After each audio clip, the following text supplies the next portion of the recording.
Hello, everybody, and welcome. I should be okay, and everybody should be able to hear me okay. Let's do a quick test. Let me know if you can hear me in 3 minutes' time. And so, yeah, I hope everybody's having a wonderful day. Today is the Steel Hunter CC Tournament final day. Which is a mouthful, with a mouthful. I'm joined by none other than Keyhand, who is going to give us his sultry toned voice and casting abilities here. So would you like to say hello there, Key? No? Okay, so I'll keep talking. So we're having a slight issue where Key cannot hear me right now.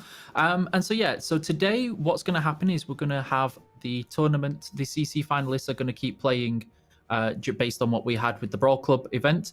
I can give you the list of people who are taking part. We've got Alex und Band. We've got Algo, Call Me Piotr, Chudi Chudzutski, I think it is, Dakills or Des Games, Jackie, Camel Eater, Karl Heinz, Mr. Chef, Quickie Baby, Ryzek, Skill, Strong Maxi, Svitman, Tactical Nuke, Tank Elite, VDRPL, XCR, and Yesny. So that's the full list of participants taking on there. So I'm waiting for the green light on that Keyhand can hear me. Until Indeed, then, I will. Oh, there you are. So Keyhand can finally hear me now. So I'm going to let Keyhand do his introduction and yeah, take us through into the next part of the pre-show. Yeah, this is gonna be a fun tournament. 1 second. There we go. This is gonna be a very, very fun tournament. I can't wait. I don't know what you've exactly gone over so far, so I'll just reiterate. We are going to have the the community contributor Steel Hunter tournament. Today it's going to be a best of 8. That means 8 rounds are going to be played in the Steel Hunter mode. Obviously, it's a battle royale game mode. There are 5 vehicles to choose from in the game. Just like for all of you who are probably watching right now, whenever the Steel Hunter mode is active, you have the Valkyrie, the Variak, the Harbinger, the Raven, and the Harlequin. Those are the 5 vehicles you can choose from. All of them are available to the CCs today, although I am pretty sure that some vehicles are gonna see more use than others, simply because this is gonna be a very, very competitive showing today. All of the CCs probably wanting to take away those big prizes that we have prepared, and I'm pretty sure that the, Ikibu has already shown them to you. Not yet. But yeah, do you have any predictions today, David? I actually don't have any predictions right now. I'm honestly going to cheat, wait until the first game is over, because I think that's when we're going to see how well people are going to start performing on there. I went through basically who the participants are. We haven't gone through the drops yet, which everybody can get. I haven't gone through the prize list yet. We are still waiting on one more person who I've just pinged in Discord again. And so once we've got that last person, we should be good to go. Until then, let's go through the drops that you can all earn today on Twitch. Remember, it's Twitch only, not YouTube, so all you have to do is watch at varying levels and you can get yourself some small consumables. Watch for a little bit longer so I can give you the exact times, which is I need to remember this one, sorry. And then so you watch for 90 minutes to get 5 small repair kits, 5 first aid kits, 5 fire extinguishers. Watch for 150 minutes to get yourself 2 personal reserves. And then after 210 minutes, you will be able to get yourself the Shield of Anu 2D style that is available for all. So there you are. All you have to do is just watch, keep it on going. Drops are enabled as far as I'm aware. I will double check by going into this page and refreshing.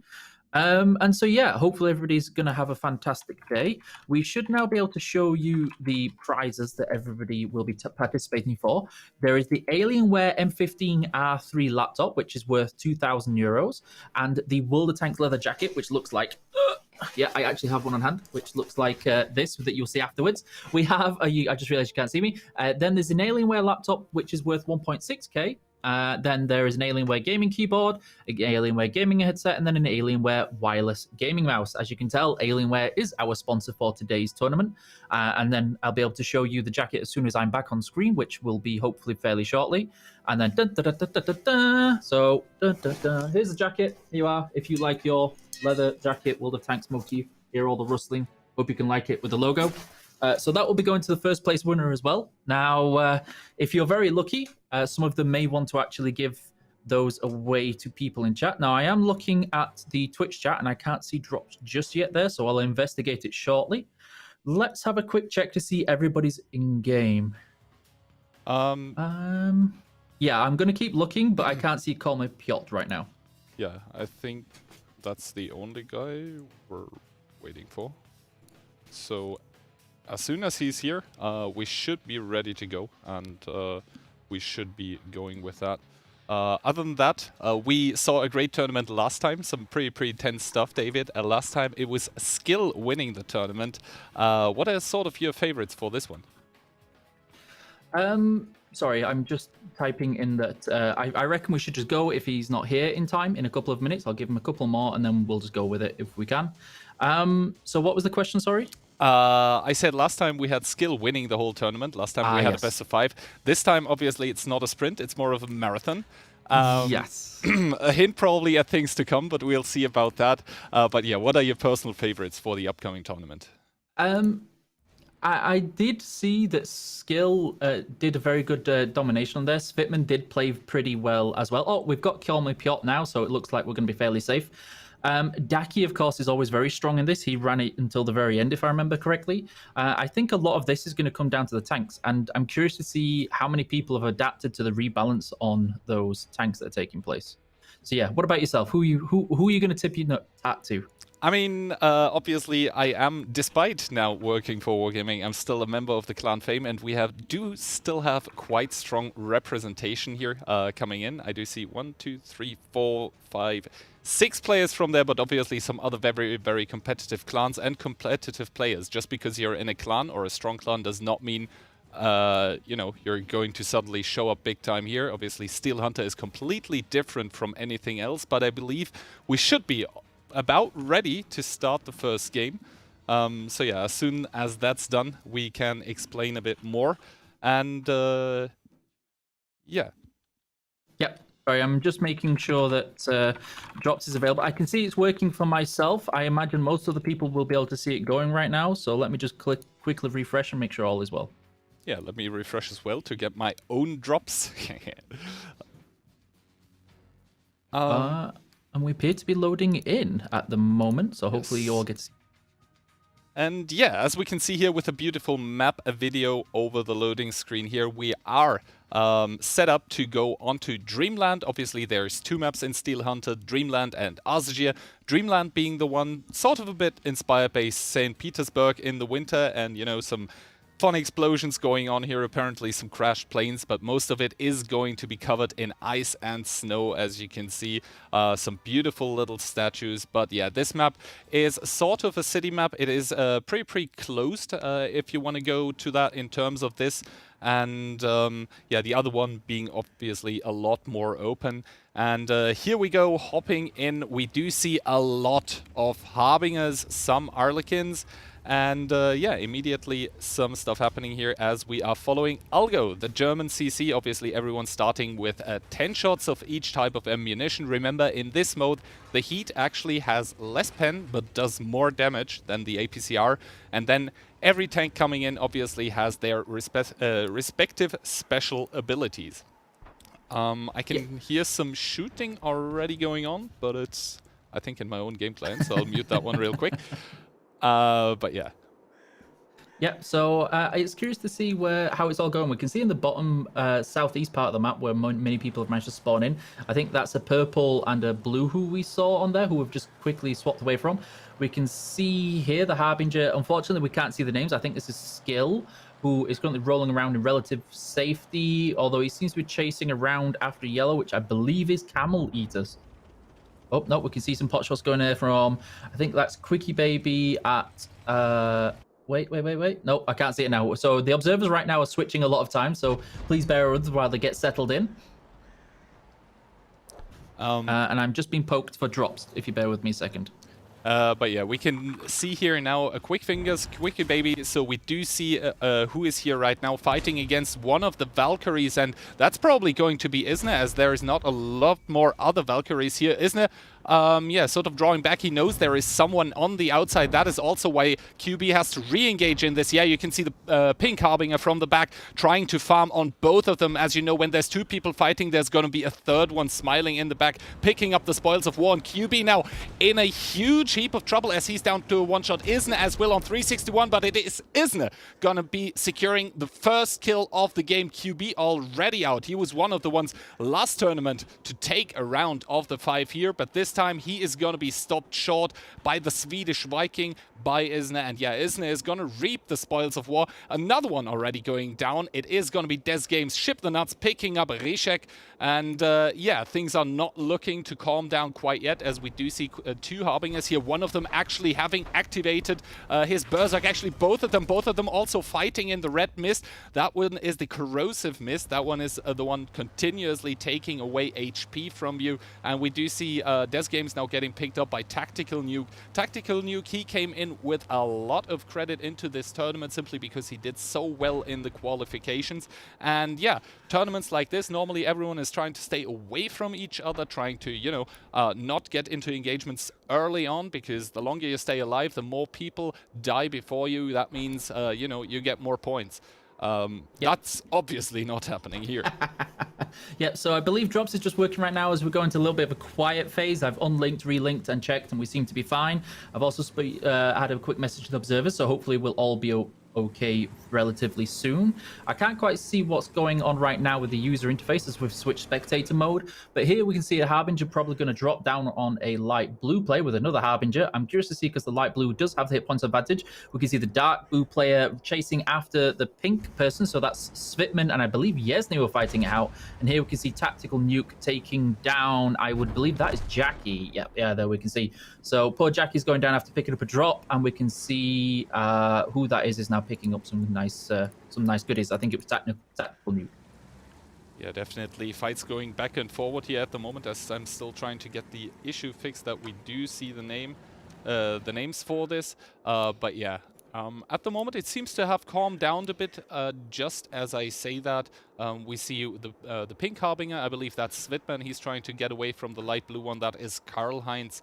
And yeah, everyone, I think... yeah, everyone at the moment trying to solidify their position, just pick up some drops. Here we see Chudy in his Harlequin. Obviously the Harlequin, one of the fastest tanks in this mode. He does get tagged from the side though, Green Harbinger here, and he's putting on a beautiful second shot. And yeah, we see Chudy, he has to activate his HP regeneration, which does get interrupted by the Harbinger. Chudy here in dire times, down to a two-shot, does connect one with the autoloader, does connect the second, doesn't hit though, and barely manages to get away. Humpity-dumpity, but he got to safety after all.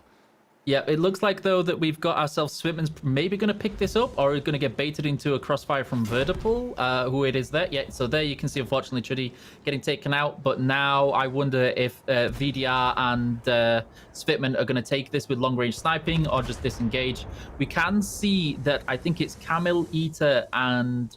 I can't see who it is right now, fighting off on the other side of the map to the left while they fight. I imagine we're going to see who's going to drop down on there. VDR, of course, trying to maybe chase after this one. And also you can see Svitman are going to take this fight. So we'll see how that goes on. They're going to engage on this one. Nope, Svitman's going to pick up the nice drop from the loot there. And we can see Camel Eater, and I think it is, I just need to check, Skill fighting it out in that corner. I'm not quite sure on there. We'll let you know as soon as we can. Oh, no, it's Camel Eater and Daki, and Camel Eater picking up that nice, wonderful fight. And so, yeah, I know you're currently talking to the observers. We can see in the top corner of the map, I think that's Tankilit facing somebody else, but we can see here right now Svitman is not letting VDR get away for free. But if VDR keeps going as he's going to go, he's going to run into a Camel Eater who did pick up some nice drops. Yeah, and we do see Svitman here now. He's already level 6, the only one on level 7, obviously being Tactical Nuke on 4 kills already. Svitman here now chasing into the enemies though, and we do see a drop coming in, and that drop is already going to be almost picked up here by Tactical Nuke in the Harbinger, and now we're switching over to Tankalid. Yeah, actually to his sort of a spectator role. We do only see what he's seeing when we switch to the tank itself, but yeah, Svitman going to get the ammo drop. Tactical Nuke just secured the big drop for himself, because, you know, those big drops, they give so much XP and they also have so many goodies in them, and even if you're level 7, it's important to get them simply because you deny them to everyone else here. Yeah, it's a nice boost as well. You usually get that nice ulti, so I'm curious to see how that's going to play out towards the end of the fight. Here we can see Svitman just calming down, catching up, picking up, slowly rundling along, trying and get those next bit of XP on there. I know that I think it was Strunk Maxi and Skiller playing Ring Around of Roses, but right now I believe Strunk Maxi is going to end up accidentally running to VDR, and I'm curious to see how that one's going to play out. Yeah, definitely. Yeah, finally we do have the names. Now we are missing the tanks, but yeah, we will probably fix that soon. But I think the names are more important right now. Oh, yes. However, yeah, there is not a lot going on. I mean, yeah, Svitman here in a bit of trouble, as Tactical Nuke was able to put some nice shots into him. Svitman was probably trying to pick up the green stuff here. That does give you more HP, but he isn't going to get it. He's now scrambling away from that, not an engagement he wanted to take.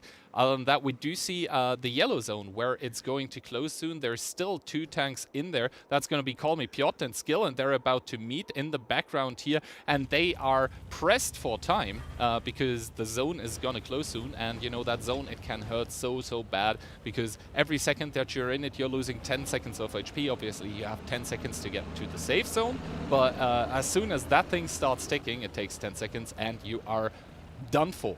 Yeah, we see Tactical Nukia now, still the only guy on level 7, I believe. And he's, yeah, at the moment searching for enemies. Obviously, you can see the consumables at the bottom.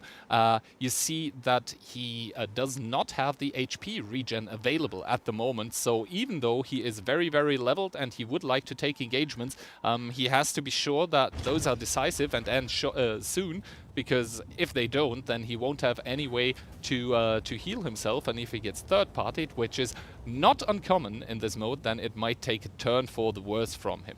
Other than that, yeah, here we can see one Harlequin. That's Call Me Piotr. He's just trying to, you know, run around trying to find anything right now. He's still level 4, so yeah, it is probably safe to assume that he was avoiding fights, but will he be able to avoid this one? Tactical Nuke now coming in, sensing another kill as Skill falls in the background. We do see Tactical Nuke picking up Call Me Piotr, and now Svitman, the next guy on the menu here for Tactical Nuke, who has activated the Berserkers and VDR and Strong Maxi at the same time, drawing in here. So it's going to be Svitman and Tactical on the lower side. Svitman on the loose and Tactical on the hunt. Svitman taking one more here. Actually doesn't. It is the miss coming out, and now we need to see how this one pans out. Yeah, there is the next connection, and now 3 seconds here for Tactical Nuke to reload his last one. However, Svitman, he had the jump, but Strong Maxi from downtown, from the backlines, able to pick it up, and Tactical Nuke is not going to be unhappy for the moment, because he was in very dire times here. He's going to take up Svitman's loot, trying to heal up a bit,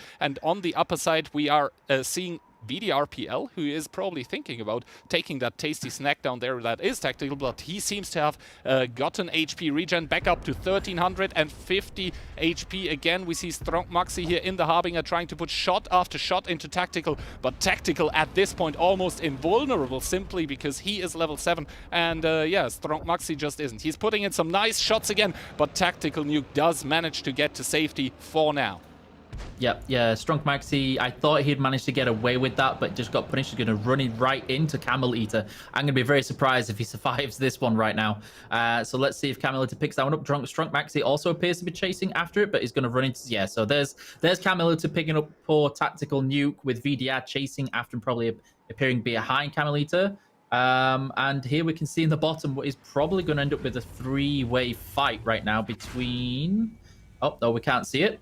And so we can see here Camelitas trying to get away and disengage from VDR, I believe it is, and not get into too much trouble right now. But here we can see Yizny, Tankalit, and I believe that... have we already lost one? Yeah, one of them just lost down, sorry, on that one, which was Strong Maxi getting dropped.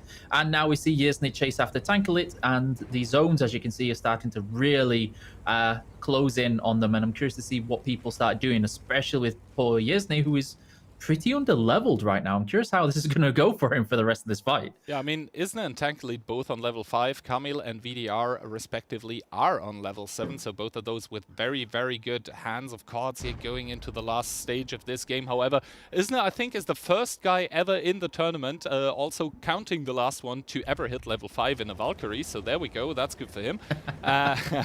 But yeah, we do see now VDR here in the Harbinger. I believe he's also level 7, yeah, just picking up stuff, having a look at what he can see, and now we do see the engagement coming out here soon, probably. Isna against Tankalid, both of the level 5s, but I believe the advantage might be on the German tank, on the Valkyrie here, simply because it has more HP, it has more armor, and now Tankalid in dire times here. Oh, Rock and a hard place is not enough to say about this, because Isna is chasing him into Kamil, and he does have to drop the corrosive mist, trying to get away, just, you know, running for his life. And Isna actually with a very, very nice position, as he is close to the final zone, but he does have to drop some HP, just trying to get back into the safe zone now, which is indicated. It's just the circle doing a complete swap over. We thought it was going to the north, but no, it's actually going to the south. And Tankalid now getting picked up here finally by Kamil Ita, and that circle is a very interesting one, Iki, because it has multiple layers. Like, you have the thing on the top side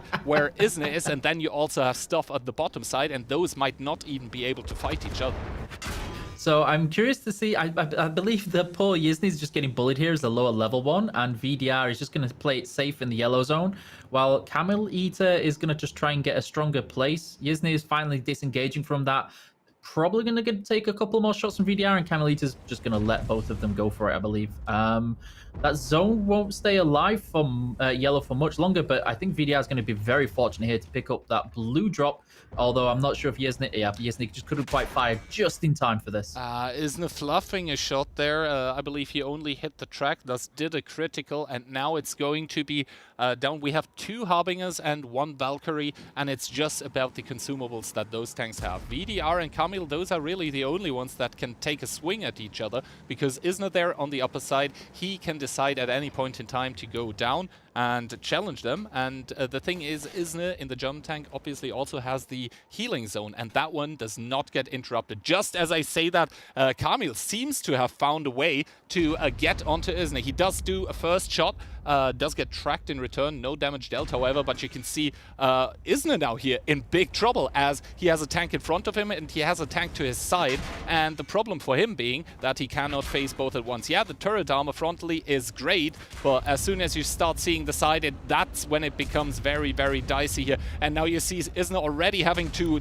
put the repair zone. Kamilita with the Berserk just firing away, and the repair zone, it just cannot keep up with the damage output that the Berserk is doing here. Isna down to 400 HP. I don't see Kamilita's HP at the moment, but yeah, Isna being fired on from the front, from the back, and it's gonna be Isna getting destroyed here by the zone as it has completely closed, and now VDR here, just the lucky third, as he was not in the engagement. And we have our first winner of the day.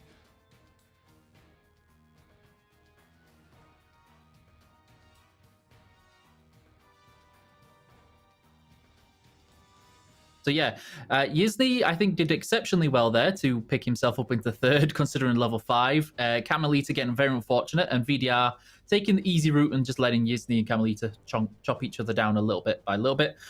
So here we can see VDR is the last one standing. He managed to secure the number 1 spot on there. We have had a change towards the points, which we'll be able to display to you as soon as possible. So those do get calculated a little bit different from before, as well as kills, counting 2 points towards this one. And so yeah, we'll let you know about those as soon as we can. So, Mr. Keyhand, did that go as you expected? Did that go as you thought it would? I would be a fool to say yes here, to be honest. No, it completely didn't. First of all, the first stage of the game, which is normally characterized by, you know, people playing it carefully and just trying to pick up drops and getting jumps on each other, but, you know, not really committing, that was not the case at all. Simply none of that was there. It was just people, you know, being overly aggressive, and half of them paying the ultimate price for it immediately, and then having no say in the matter at all anymore. Now, as we have our replay ready, and I believe we're going to start that soon, these are basically the last moments of this game here. We do see Camel Eater, he has managed to go to the upside, and I think he realizes if none of them challenge Isna here, then it's going to be easy Isna with the easy win, because he has the healing zone. So a right play by Camel Eater to deny the win. However, I'm not sure if he shouldn't have just gone for for VDR, but yeah, in the end it's gonna be Kamil just pulling the Berserk here. Isn't doing the right move with the repair zone, but as soon as the Berserk comes in, I believe with the large gun on the Harbinger, you reload like every 3 seconds and deal 500 per shot. That's, yeah, no healing is ever gonna keep up with that, and we just see Isna then also getting tagged by the zone. Now the zone has closed, so yeah, that's just gonna be that. And unfortunate for Camel Eater, he doesn't even get the kill. Remember, we changed the point system, so basically the progression is a lot steeper than it was last time. I believe last time for the win you got 20, for second you got 19. This time it's actually, I believe, 37 points for the first one, and then 34 or something for the second, and every 35, and every kill as well, granting you 2 points on top of that. So we see VDRPL here coming in on top with the Harbinger, the last one to survive. He's on place 1, and he also had 1 kill, as you can see, so 39 points. But there is a chance that that you basically, you get first, but you don't get most points in the round. Now we do see Kamil coming in here with, I believe, 4 kills, 38 points, but I believe he was second. Yeah, so I'm just going to double check something. I am talking to the observers as well to make sure that we can try and get that better for everybody at the same time. Okay, so the second would have gotten 30, so it's indeed correct. So yeah, there we go. Kamil, simply because he was putting out that many kills, he is just 1 point behind VDR. And also, what's important to mention, if there is a tie, that means the damage dealt over all rounds is decided. Now, we have played only 1 round so far, but we can already see the tie in between place number 5 and 6, Strong Maxi and Tankalit. They both have 24 points, but since Tankalit has less damage dealt than Strong Maxi, that puts him on top, even though Strong Maxi didn't survive as long as Tankalit. Yep, so I was wrong. I'm just getting the point system right now, and I'm going to paste them to you in the TeamSpeak, because I know we've changed them a couple of times on there. I'll not start pasting a colleague's name. And so, yeah, here you can kind of see that what we were going to call as the people we expected to get towards the top of that board there weren't quite as close. Camel Eater and VDR, of course, dominating that game, I feel it was, and Yizny making the best out of. I feel like he did exceptionally well there, considering he spent most of it running away. Tactical Nuke and Strong Maxi, of course, doing exceptionally well, with Tactical Nuke picking up those 5 kills, carrying him quite high up into that leaderboard on there. And yeah, the highest damage, I'm just going to double check, was also done by Tactical Nuke. So it wasn't any just randomly last hit ones as well. I am curious to see, as our contestants realize this, do they start focusing on those last hits rather than on damage as they lead in, realizing it leads to 2 extra points for these for this leaderboard? Yeah, I mean, normally when you see 2 people fighting, you always want to shoot the one that's higher HP, just so you can pick up both kills and both red drops in the end. That should go without saying, and that's obviously, for some people that are already fighting, a big cause of frustration sometimes, when you feel like you're getting teamed, but in fact it's just someone playing the third party very, very well. But yeah. That being said, it was actually the CCs asking us to, rework the point system, and we listened to them. We hope that they prefer this version of it to the one we had last time, and indeed, personally, I like it a lot more too. Just, getting rewarded for aggressive plays, getting rewarded for, isolating and assassinating enemy tanks. That's just what you want to see. And yeah, we see right now, I mean, Kamil, he was a second, and he did good stuff, and had he gotten that kill on Isna, despite not being first, he would still have taken most rounds in this, most points in this round, excuse me. Yeah, so the correction there is that first place will give you 37 points, second place will give you 30 points, third place will give you 27, fourth 24, and then it's 2 points less as you go down from there on out. So that's where you can see that each kill can really, really add up, and you saw that with Camel Eater there, that he managed to make up most of those lost points. Otherwise, instead of getting losing 7 behind is now just the 1, just purely based on picking up those kills, and that's what also carried Tactical Nuke quite high up into the ranking. So I've posted those into our secret chat on there as well, and hopefully you can see this all okay. And yeah, I'm curious to see how things are going to go in the game. I'm just going to load in and double check everybody's ready. I think everybody's ready right now. We're just waiting for all the observers to change everything there, and then we'll hop right in as soon as everything's good to go. So your predictions on who you think's going to carry this next game, having seen that now. Always asking me for my predictions, but you know,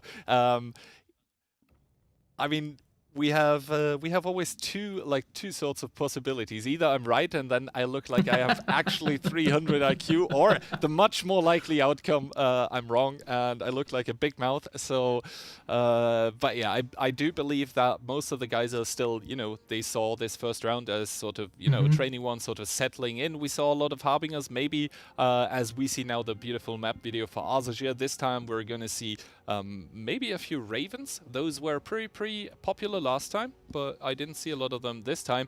But yeah, Azajir, the other map here, it's a sort of sandy map. I think it's a desolate, rugged, semi-urban space where you also have some, you know, destroyed oil refineries and some ships, sort of like the Aral Lake that's dried out. Beautiful map, regardless, and the difference when you play on it is mostly that you have a lot of open space, a lot of dunes to hide behind. So mobility and also gun depression are the two things you search for. And yeah, the CCs sort of seem to acknowledge this. I mean, isn't the Viking still with the Valkyrie? But I think I saw about 2 Arlequins, and then it was, you know, Harbingers all around. All about that T-power. Tea and crumpets for all right there. Clearly recognizing the British tank being as one of the best ones for this map, and we can see already in the bottom part of the map, I think that's going to be Strong Maxi versus Skill very early on, unless they're just rolling around in little circles. It's very early on, and usually at the beginning of these types of maps, you do want to avoid getting into combat unless you know you're alone and you're going to pick it up fairly quick. Because especially early on, as soon as you get into a fight, it doesn't take much for somebody to appear out of nowhere, and then, surprise, you're going to get dropped. And so, yeah, we can't see much going on right now, just people teasing it out. See here, Camilla taking a fairly big shot, but he's going to pick up a green for it and then probably try and stay out of trouble from, I believe that was Strong Maxi going on there. I think it was Isne, as we did see the Alpha really coming to shine with the German tank. And yeah, Isne probably trying to get his revenge for last round, but instead it's going to be Camille turning it in his face, as we also see Karl-Heinz chasing Ducky here. Ducky seeing no other option but to make a run for it. Ducky here, surprisingly enough, going with a running approach with the Harlequin. That's very, very surprising. But now we see Jackie and Skill duking it out here. Skill, the Lithuanian, obviously in the lead right now here, as he does have more HP. Jackie desperately trying to retaliate, but Skill just too good here. He didn't even need to take the track off of this one. He just takes it as it is, and now he's gonna reap the rewards of that one. So our first contestant out of the game here is gonna be Jackie. Just as I say that, Kamil Ita also in big troubles here. I believe he is fighting with Isne here on the upper left part of the map, and yeah, indeed, we do see him 302 HP right now. His Isne is desperately trying to get to him, but it is going to calculate somewhere, I don't know from where. He's going to pick it up. He's just going to secure those juicy 2 points for him. But yeah, Isne is going to get the red drop here. That means he does have almost full HP and a lot of shots. Keep in mind, at the beginning of the game, you don't have a lot of ammunition. That's what's keeping you back. And Strong Maxi here now in the screen. Third-partying Judy, who was trying to have a nice and honest 1v1 with XCR, but, you know, Strong Maxi saying, what is that? I want to have a part of it, and now Judy needing to run. Yeah, no, there's no friendlies in there. We can see Tactical Nuke picking up Spitman. I also saw in the far-off distance that somebody was fighting Quickie Baby. Yeah, Karl-Heinz picks up Quickie Baby at the same time. Very action-packed right now. Here we can see Chuddy, I believe, is on the lookout for XCR. Strong Maxi just trying to stay out of trouble, relatively speaking. And then, yeah, you can see lots of small skirmishes. I think that's Alex Unbund, and then I can't quite see from here. There with Ryzek, and I think Alex is going to be in a lot of trouble right now. Lands the land landing. Lands it very well, but I think that's game over. Yep, there's... Oh, no. Oh, and yeah, we do see Rysiek. I do not know any other word than mounting. Mounting here right now. And yeah, he's going to get away from that one. He took the drop. You could see the small boop as the tank upgraded itself. And Rysiek with a nice different next shot there. But it is going to be someone else getting picked up. And Mr. Chef also dying. Tankalit, he's going to pick up 2 red drops here immediately. Very fortunate position for him. But Judy on 90 HP now needs to be very, very careful here in the middle of the map. And that's crazy right now. There's so many parts of the map where... What is Judy doing there? He's dying. Yeah, there's so many parts of the map where there's nothing going on, but I believe the people here that we still have in the game are not really interested in that. They're just, you know, interested in tanks going boom. Yep, Chuddy there just dancing to his grave as Rysiek picks that up and says thank you for the style points. There we can see VDR and I think that's XCR fighting with Strong Maxi as well. Tactical Nuke fighting with Yizny and Tactical Nuke on the back foot. XCR and Strong Maxi is relatively even right now. VDR and Karl Heinz are staying out of trouble. Karl Piot focusing on the outer circle. Strong Maxi looks like maybe he's going to go down, and Yizny and Tactical Nuke. Yizny's just going to go for the ram, of course. Big ram coming out by Yizny, showing once again why he is taking the Valkyrie every game, and Tactical Nuke was actually very, very far upgraded, so Yizny is going to enjoy that one. You can see Yizny going to a maximum of 2,600 HP at the moment. Just as I say that, we do have XCR here, dropping down to 225. I believe that was Rysiek in his back, trying to backstab him, trying to give one more shot into him. He is not going to get the pickup onto XCR right now, as it seems like. But yeah, XCR, we do see he has no consumables available, down to 11 shots of APCR and 2 repair kits. And there is no green drop here all around. This one is just going to give ammo and maybe a repair thingy here. But yeah, Rysiek getting tagged here by Strong Maxi, but Strong Maxi also on 382 HP, only needs to run away now. And Tankalit bouncing the shot at his back, but taking one to the front as well. It's going to be VDR and it's going to be Rysiek, both of them taking pot shots at him, and he's going to go down. And now Rysiek trying to get some more shots, some more conversions into VDR, but he has already smartly backed off a lot. And finally, if you take a look at the minimap now, Iki, that's what you want to see, or that's what you expect to see more, like people in a big circle but not engaging. Yeah, here we can kind of see people trying to stay out of trouble. XCR is in quite a fair bit of trouble. Strong Max, yeah, there's getting picked up, and there's Des Games, and Strong Max is probably going to realize I don't want none of this, and if he's sensible, will turn around and just run away. Whereas Des Games picks this up relatively easy. Yezny is just getting closer and closer. I'm curious to see where he goes. Strong Maxi, I think, is going to accidentally go into a really bad position here. Nope, he's seen it. Walks away, not interested. Des Game sees the horrifying sight of Yizny in all his glory right now, and Yizny seems thirsty for some more XP going on, and Des Game's just running away, disengaging. We see Rysiek fighting, I think that's VDR in the distance, and Rysiek picks it up from the VDR. The winner from last round getting dropped with the Berserker from Rysiek here, who is in a very solid position right now. Indeed, Rysiek looking very, very good here at the moment. I mean, yeah, the effect of the Corrosive Mist and the Berserk still wearing off. Once both of them come together, then you tend to lose a lot of HP very fast as a Harbinger. But Rysiek still has a lot of, I believe, yeah, health buffs left, so he should be able to heal himself up. And Isna right now in pursuit. Ship the nuts. Des Games, the one that shipped XCR, I believe it was, back to Garage earlier. He's going to make a run for it at the moment as, yeah, a very, very upgraded Valkyrie. That's not something you want to fight immediately, and I believe Ducky is going to find that out as well. Yeah, he's turning around. He probably popped his radar, his X here, saw 2 tanks, and, you know, they're not really in some deep fight at the moment. So, yeah, that's not something the Alekin wants to engage into. And, yeah, we do see Isna now taking one shot here at Des Games, 299 damage. Isna obviously still on level 6, so he doesn't have the DPM yet to compete with the Harbinger, but he does certainly have the armor, putting in one more shot. And Des Games in all the trouble actually ramming some pipes there and dropping the Corrosive Mist. So Isna is forced to drive out of that one, but he does find some care package right there outside of the mist waiting for him. And now, I believe here, Des Games not sure if he should actually go for it. He's not beelining it straight. Instead, he's sort of, you know, using those dunes. Yeah, June's probably the strongest thing here, and it suits the Harbinger very, very well with the gun depression that generally goes on there. But the Valkyrie is an absolute monster if it can get into a nice brawling range for you. Here you can kind of see my team's popping off, so I will try and mute that for you, sorry. And he looks like Yisney's just going to try and bully his way onto this drop and just wait for Des Games to come for some, who Des Games will accept it and try and do a quick circle.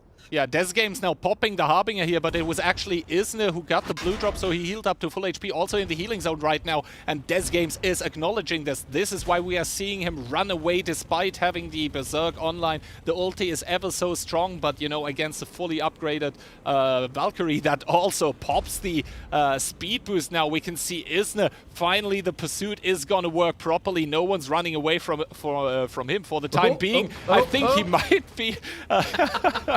He was trying a bit too much here to get close to the enemy, and yeah, finally the boost has worn off, so he's not going to catch Des Games anymore, but he will get some nice shots more. Isna still not fully upgraded here, so he does like the XP that this gives to him, but yeah, it's a ring around the rosy here at the moment, as Des is just trying to run away, and Karl-Heinz from the backline has found the two lovers here, you know, dancing around, and he's going to take shots at them from behind.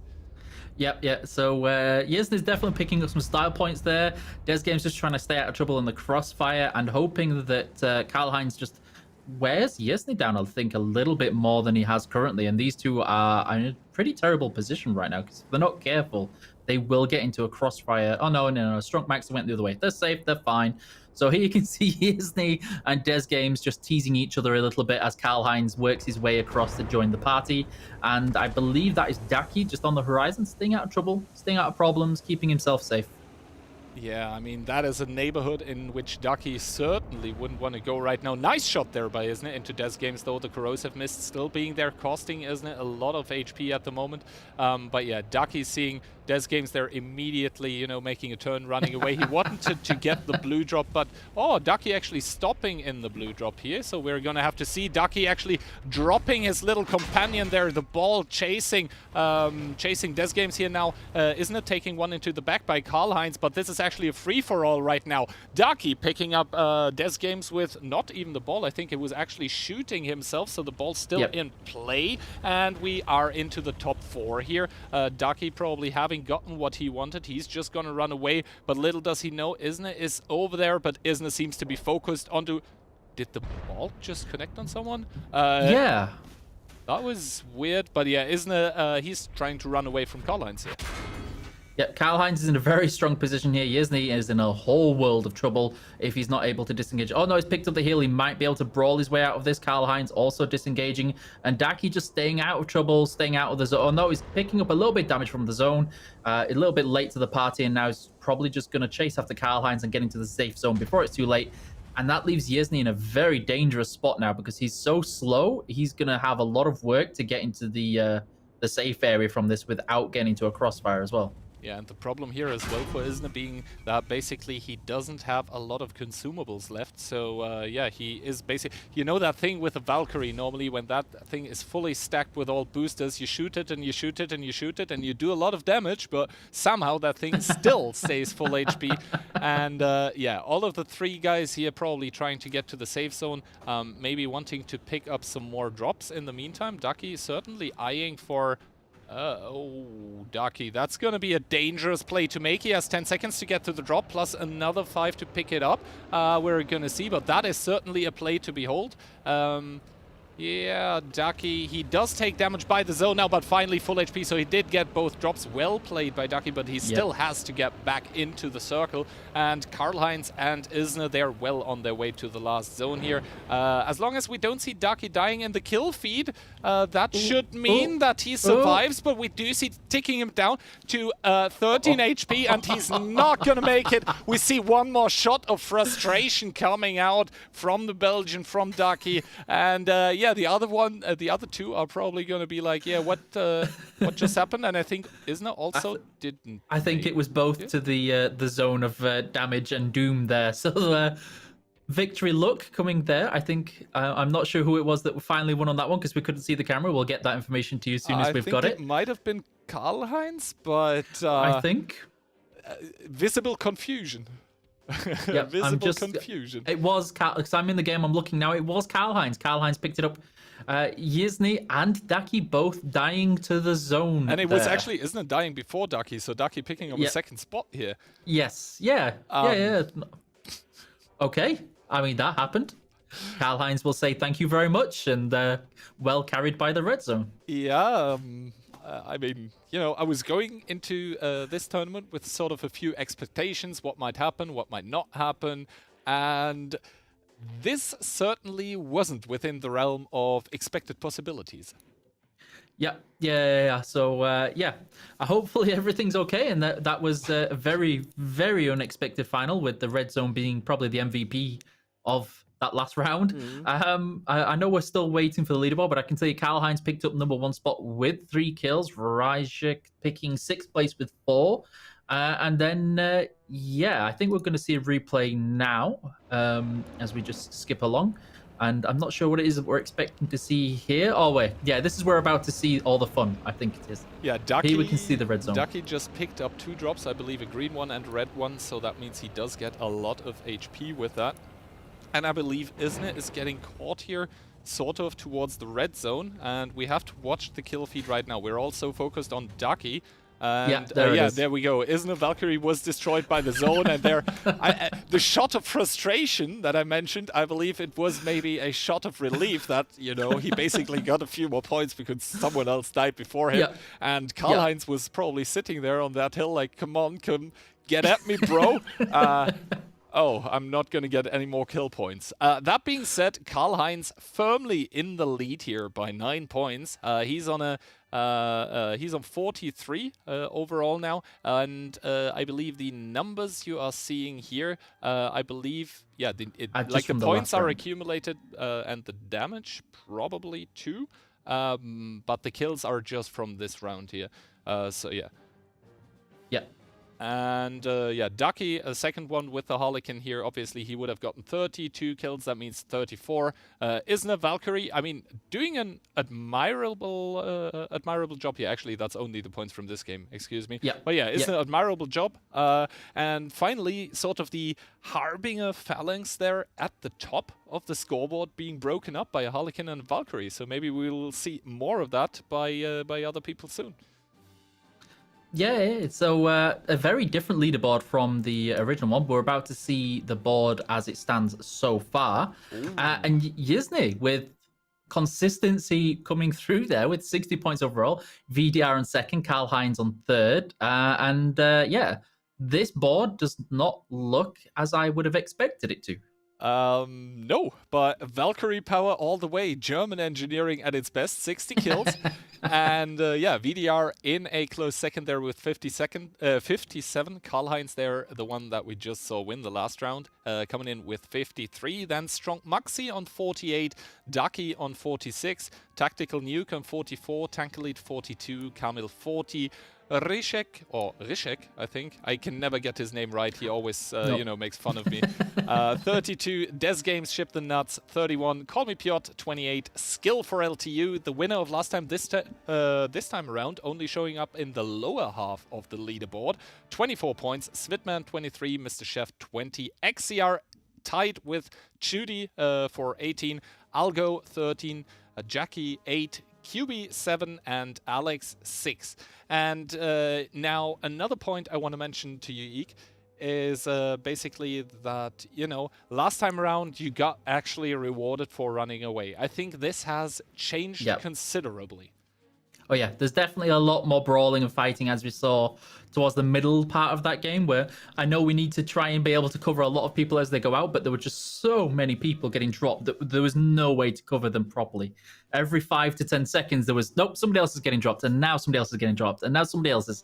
So towards the end of the game, it got quiet a little bit, but I think that's because the red zone was winding itself up to be the MVP of that last game. So Daki's there in the chat asking us not to replay this replay, so I think we need to definitely highlight this clip. Definitely. But yeah, it would be funny to also include the red zone, sort of as, not staying alive, but with the kill feed at the end, if he is actually, or if she or it is actually last place or not in the leaderboard yet. But I believe, Iki, we're ready to hop into the next game, so we should be able to do that soon. And yeah, I can't wait for some more unexpected stuff to happen. Yep, I'm definitely looking forward to this next one based on what we've seen so far. And yeah, Yizni's showing consistency and optimizing what he's getting out of these battles. I feel is like he's playing it very well at the right time. Maybe he just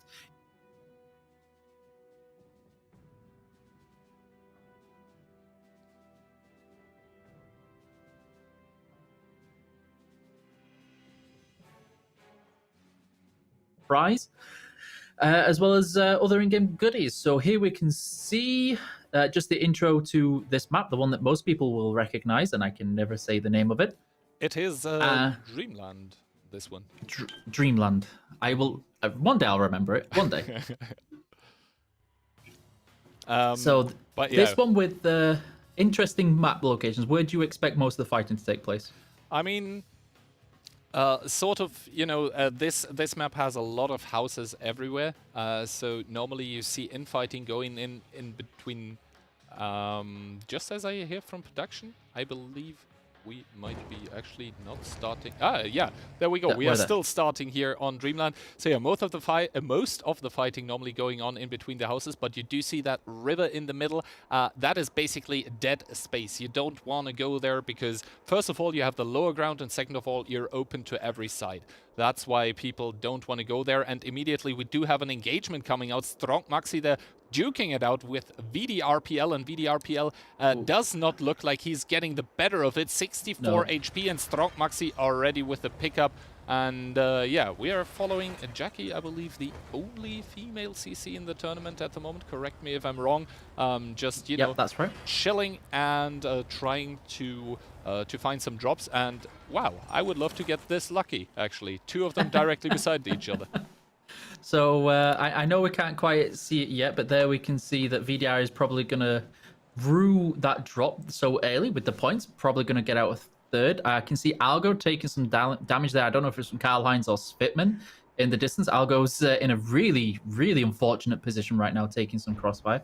Picking up a nice green drop with Svitman. Karl-Heinz disengaging, and Algo's just driving from one bad position into another right now, bless him. And yeah, Svitman there with a nice connection into Algo, and Algo sort of backing up into a corner, I believe. Algo also having switched to the Valkyrie now. He saw Svit perform admirably. And yeah, Svitman here with the Harbinger.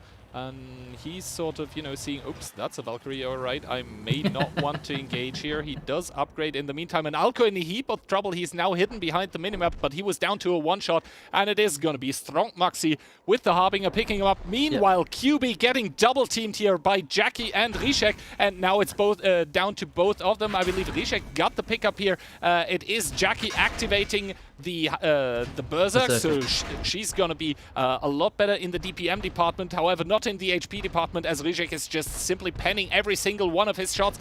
Both of them now needing only one shot, but Rizek actually with the bigger competitive experience, just, you know, calculating it out till the last shot and getting, I believe it was 2 kills here. However, around the corner is lingering Skillful LTU.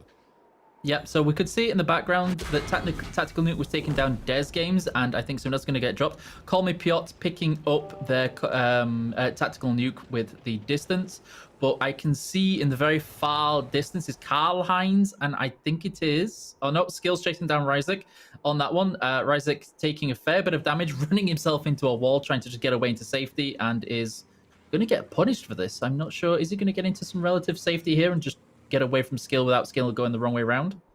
And yeah, he's got away with it, but Skill brings straight into Chuddy as a result of this. And Skill getting the first shot. Is Chuddy engaging or is he not interested? Chuddy does not seem interested, but with Skill for LTU pressing the issue, I don't think the interest by Chuddy matters. You can see just Skill here coming in, and Chuddy, he did activate his heal. However, Skill for LTU dealing damage just interrupted that one, and we can see Skill just mercilessly hammering away at the armor of Chuddy right now. Finally, Chuddy frontally to Skill, but it does not matter. And yeah, around those houses we can actually see Rishek just, you know, cruising around. Do I engage? No, I actually don't. So yeah, those probably are not going to engage again. And here we see Svitman actually with the auto reloader, duking it out with Tankalita. And I believe in the background we saw Alex and Banda striking both of them with the airstrike. Svitman getting away, even getting the pickup, but it's going to be Alex who's getting the spoils of war. Yeah, Svitman will take the 2 points, say thank you very much, but Alex will pick up the nice boost from that. Here you can see Vrajik not getting away, actually, picking himself up between Skill and Camel Eater, I think it is. I know it's Svitman chasing after Alex, not caring. Oh, but he didn't see a ball coming. He didn't see a ball coming, and it's like a traffic accident. You cannot stop watching, and I believe this is going to force Svitman to disengage and try to go for the green drop. Alex, I'm not sure if he planned that one. If he did, hats off to him. He's even chasing now, and he does get Svitman. What a play. We didn't see him show up in the first 2 battles, but certainly in this 3rd one. Oh, yeah. Alex there. Very dominant display there with the ball coming for the rescue and then just unrelenting pursuit of victory coming on there. And here we can see Ryzek, Skill, and Daki, I think, are all going to meet each other with Strong Maxi just out of the range. Don't think Ryzek's going to get out of this relatively safe. No, gets picked up by Daki, and Daki and Skill are now going to left the fight with Strong Maxi walking away. Yeah, I think Daki's also trying to just run away right now, just staying out of trouble with the Aliquin, Skill with the Harbinger. Yeah, I believe Daki tried to find some street to run into. Instead, he found a dead end, and that might come to hurt him now, as, you know, Skill is hammering away at him, but Skill taking a shot at the air, not interested in pursuit. However, Daki, yeah, he just, you know, it's when it's raining, it's pouring, you know, he just finds the next guy immediately after. Almost comical here for Daki. Call me Piotr certainly on the hunt now. He did see a hurt Alekin here, so he's not going to stop pursuing, and we can see they both probably popping their axes furiously right now with the radar going off just to find out where the other one is. And yeah, Ducky just trying to run away, trying to get away. He finally has another heal available. We'll see if he pops it right now. I wouldn't actually mind for him doing that. Meanwhile, on the upper side, we see Alex and Strong Maxi pretty close to each other, while Kamil and Skill not really enemies close to each other. But yeah, Alex taking some big hits now, also shooting away at the enemy, but his focus is on running away. Oh, he misjudged the situation, though. He's going to get shot at from the back. Strong Maxi with the Berserk, easy pickup, and yeah, you can see even Alex's tank gets completely out of the red zone because he was trying so hard to get away, but it didn't work. Yep, no escape for there. Skill staying out of trouble there. We can see Cameloto likewise staying out of trouble. Daki just still trying to evade Call Me Piotr, who is not letting Daki go for free. Even though Daki, I think, just upgraded. I think he just managed to upgrade, and everybody's in a relatively good spot, except... yeah, Call Me Piotr is just not letting Daki go with any peace or quiet there. No. No, yeah. You know, sometimes the police, they have those dogs that are sniffing for suspicious substances, and Call Me Piotr, he seems to have one of them off the leash. He's just following Daki here at the moment. And also take a look at the minimap peak. It's just over half of the minimap still available and open for fighting, but we are left with only 5 people. Like, it's just all-out aggression here. Yeah. Daki, I think, is just trying to save what he can and trying to keep us alive as long as possible. This won't help with the 2-point kills that are going on, though. And yeah, Call Me Piotr is... I'm a little bit worried he's going to spend too much time chasing after Daki right now towards leveling up for the end of the fight. We can't see how the other ones are going. Yep. So here we are with Camille, Skill, Strong Maxi, all staying out of trouble, just leveling. I think Skill's trying to stay to the middle of the map quite a lot, while everybody else is sticking towards the out areas. But I think Skill is going to meet Daki just accidentally with Call Me Piotr not too far away. Strong Maxi being engaged on by Camel Eater, and Camel Eater not faring too well right now with this engagement. Yeah, Strong Maxi here definitely with a better shot so far, as we get a very, very nice view of below the map. But yeah, Camelita and Strong Maxi duking it out. Camelita dropping a lot of hit points down to 759, immediately popping his heal just to make sure he survives this one. right now, and taking a look at the levels, it's actually Call Me Piotr here, only on level 5, Ducky level 6, all the others level 7, and now Strong Maxi with the activated Berserk coming in. However, Carmelita, he needs to be very, very careful, down to 62 HP, and down he goes. Strong Maxi with a perfect play in this situation, he's gonna get a lot of HP back with that red drop here, and we are again down to a top 4 situation. Call Me Piotr finally realizing he's not gonna catch the Arlequin, at least in this life, he's instead going for a blue drop, not the worst option either, to be fair. And yeah, Strong Maxi, I think he has found Ducky with the radar, and Ducky's, yeah, as tired as he might be from running away from Piotr, he might have to continue running here. Yeah, I think Strong Maxi is not going to engage quite as strong as Call Me Piotr was, but Ducky is just doing laps around the map. If nothing else, he's going to win on distance traveled. Clearly, that's the superior one on there. Although, oh no, it just managed to miss the mountain on there, and everybody's just staying out of trouble. Everybody's just finding some time, getting some space, collecting what they can. And I think we're going to see a lot of interesting movement as the zone collapses on the next one, and everybody tries to keep those heals for the last couple of minutes. Yup, indeed. I mean, we are left with not that many participants, and obviously, we've talked a lot about the kill points, right? Yep. 2 points per kill is huge, but then again, the 7-point difference, that's like 3.5 kills as well for difference between first and second. So probably all of the guys here at the moment, yeah, just trying to stay out of trouble, trying to secure this. And we just saw the top 5 being blended in there. I think the only one alive at the moment from the top 5 in the whole leaderboard is Ducky, if I saw this correctly. And yeah, you can just see the impact that such a blue drop can have on you. Skill was very, very low on consumables. Now he's comfortably stacked. And yeah, all the 4 people we have right now, Piotr, Ducky, Skill, and Maxi, they're just trying to sort of, you know, find everything on the map that could give them the edge in the fights to come, but I think all of them have picked up all the drops already. So that's why we are not seeing a lot of movement, but fortunately, you can see the time ticking down at the top right.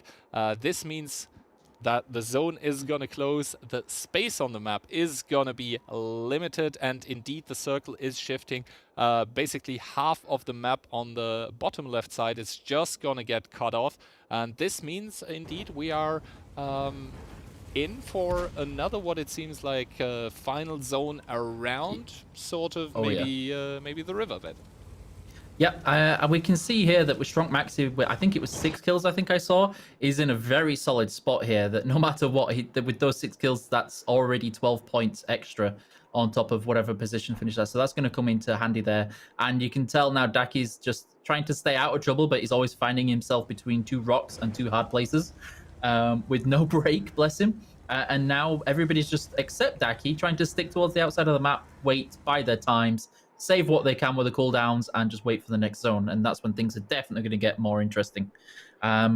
So yeah, let's see. Call Me Piotr staying out of trouble. Strong Maxi, I think, slowly working himself to Daki, and Daki's just like, wait until they move first.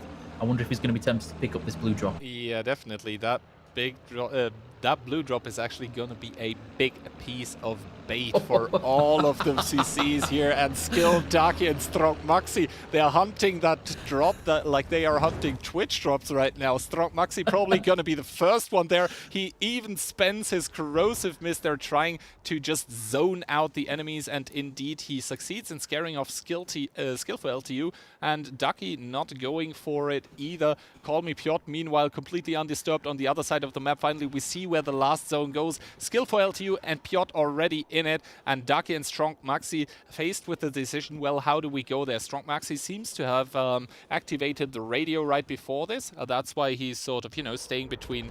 What is that?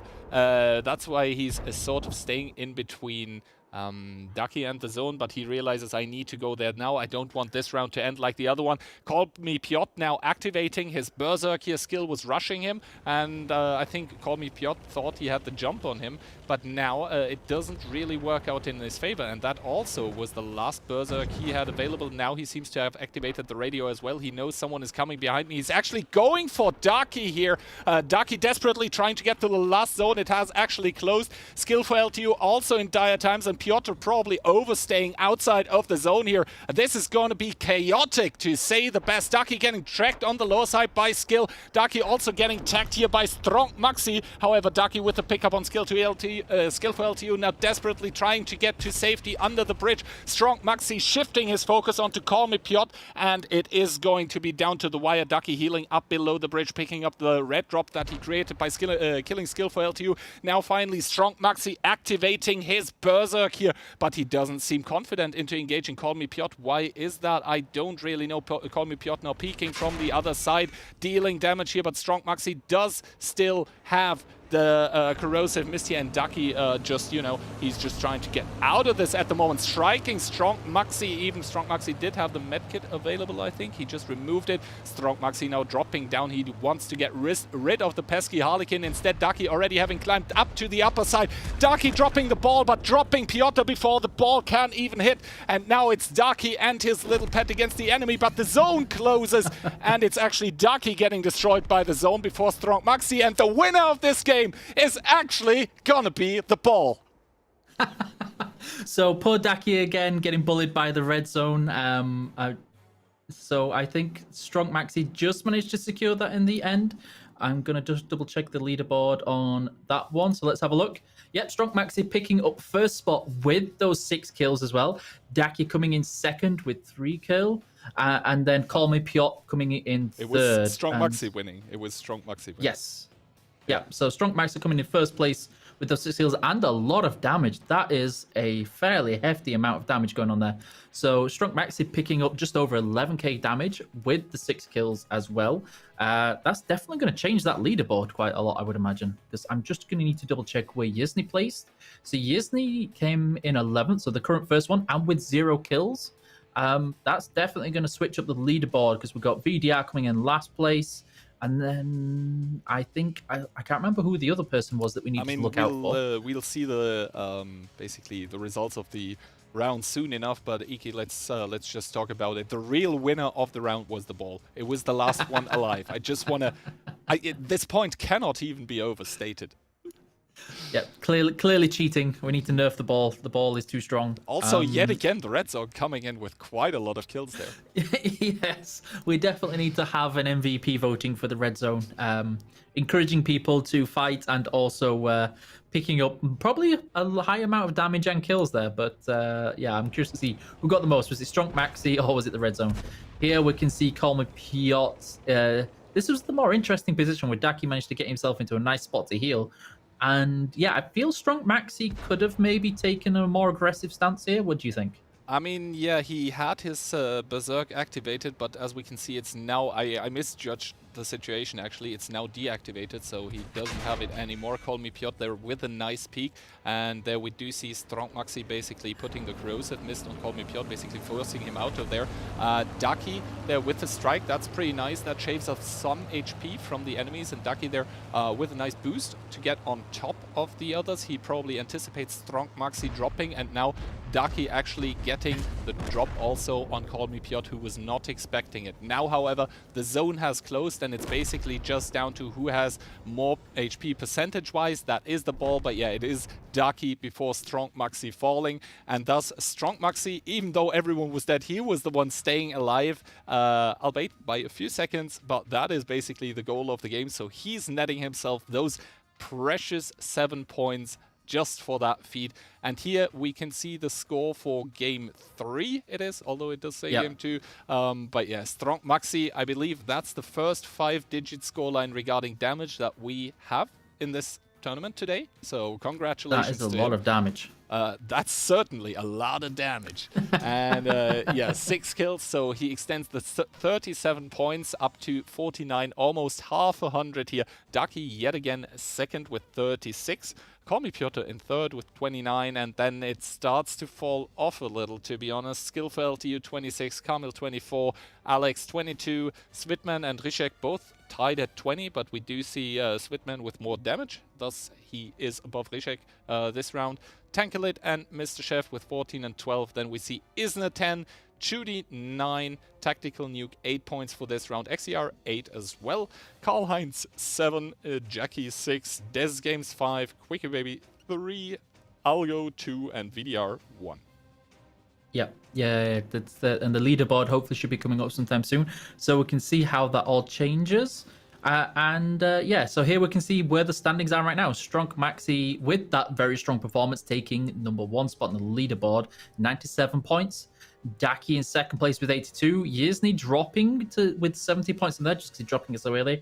Carmelita in fourth in 64 points, and Karl Heinz in fifth with 60 points. So those are the prizes that are already settled out. And then from there on, we've got VDR in sixth place, 58. Call Me Piotr, 57, very closely behind in seventh place.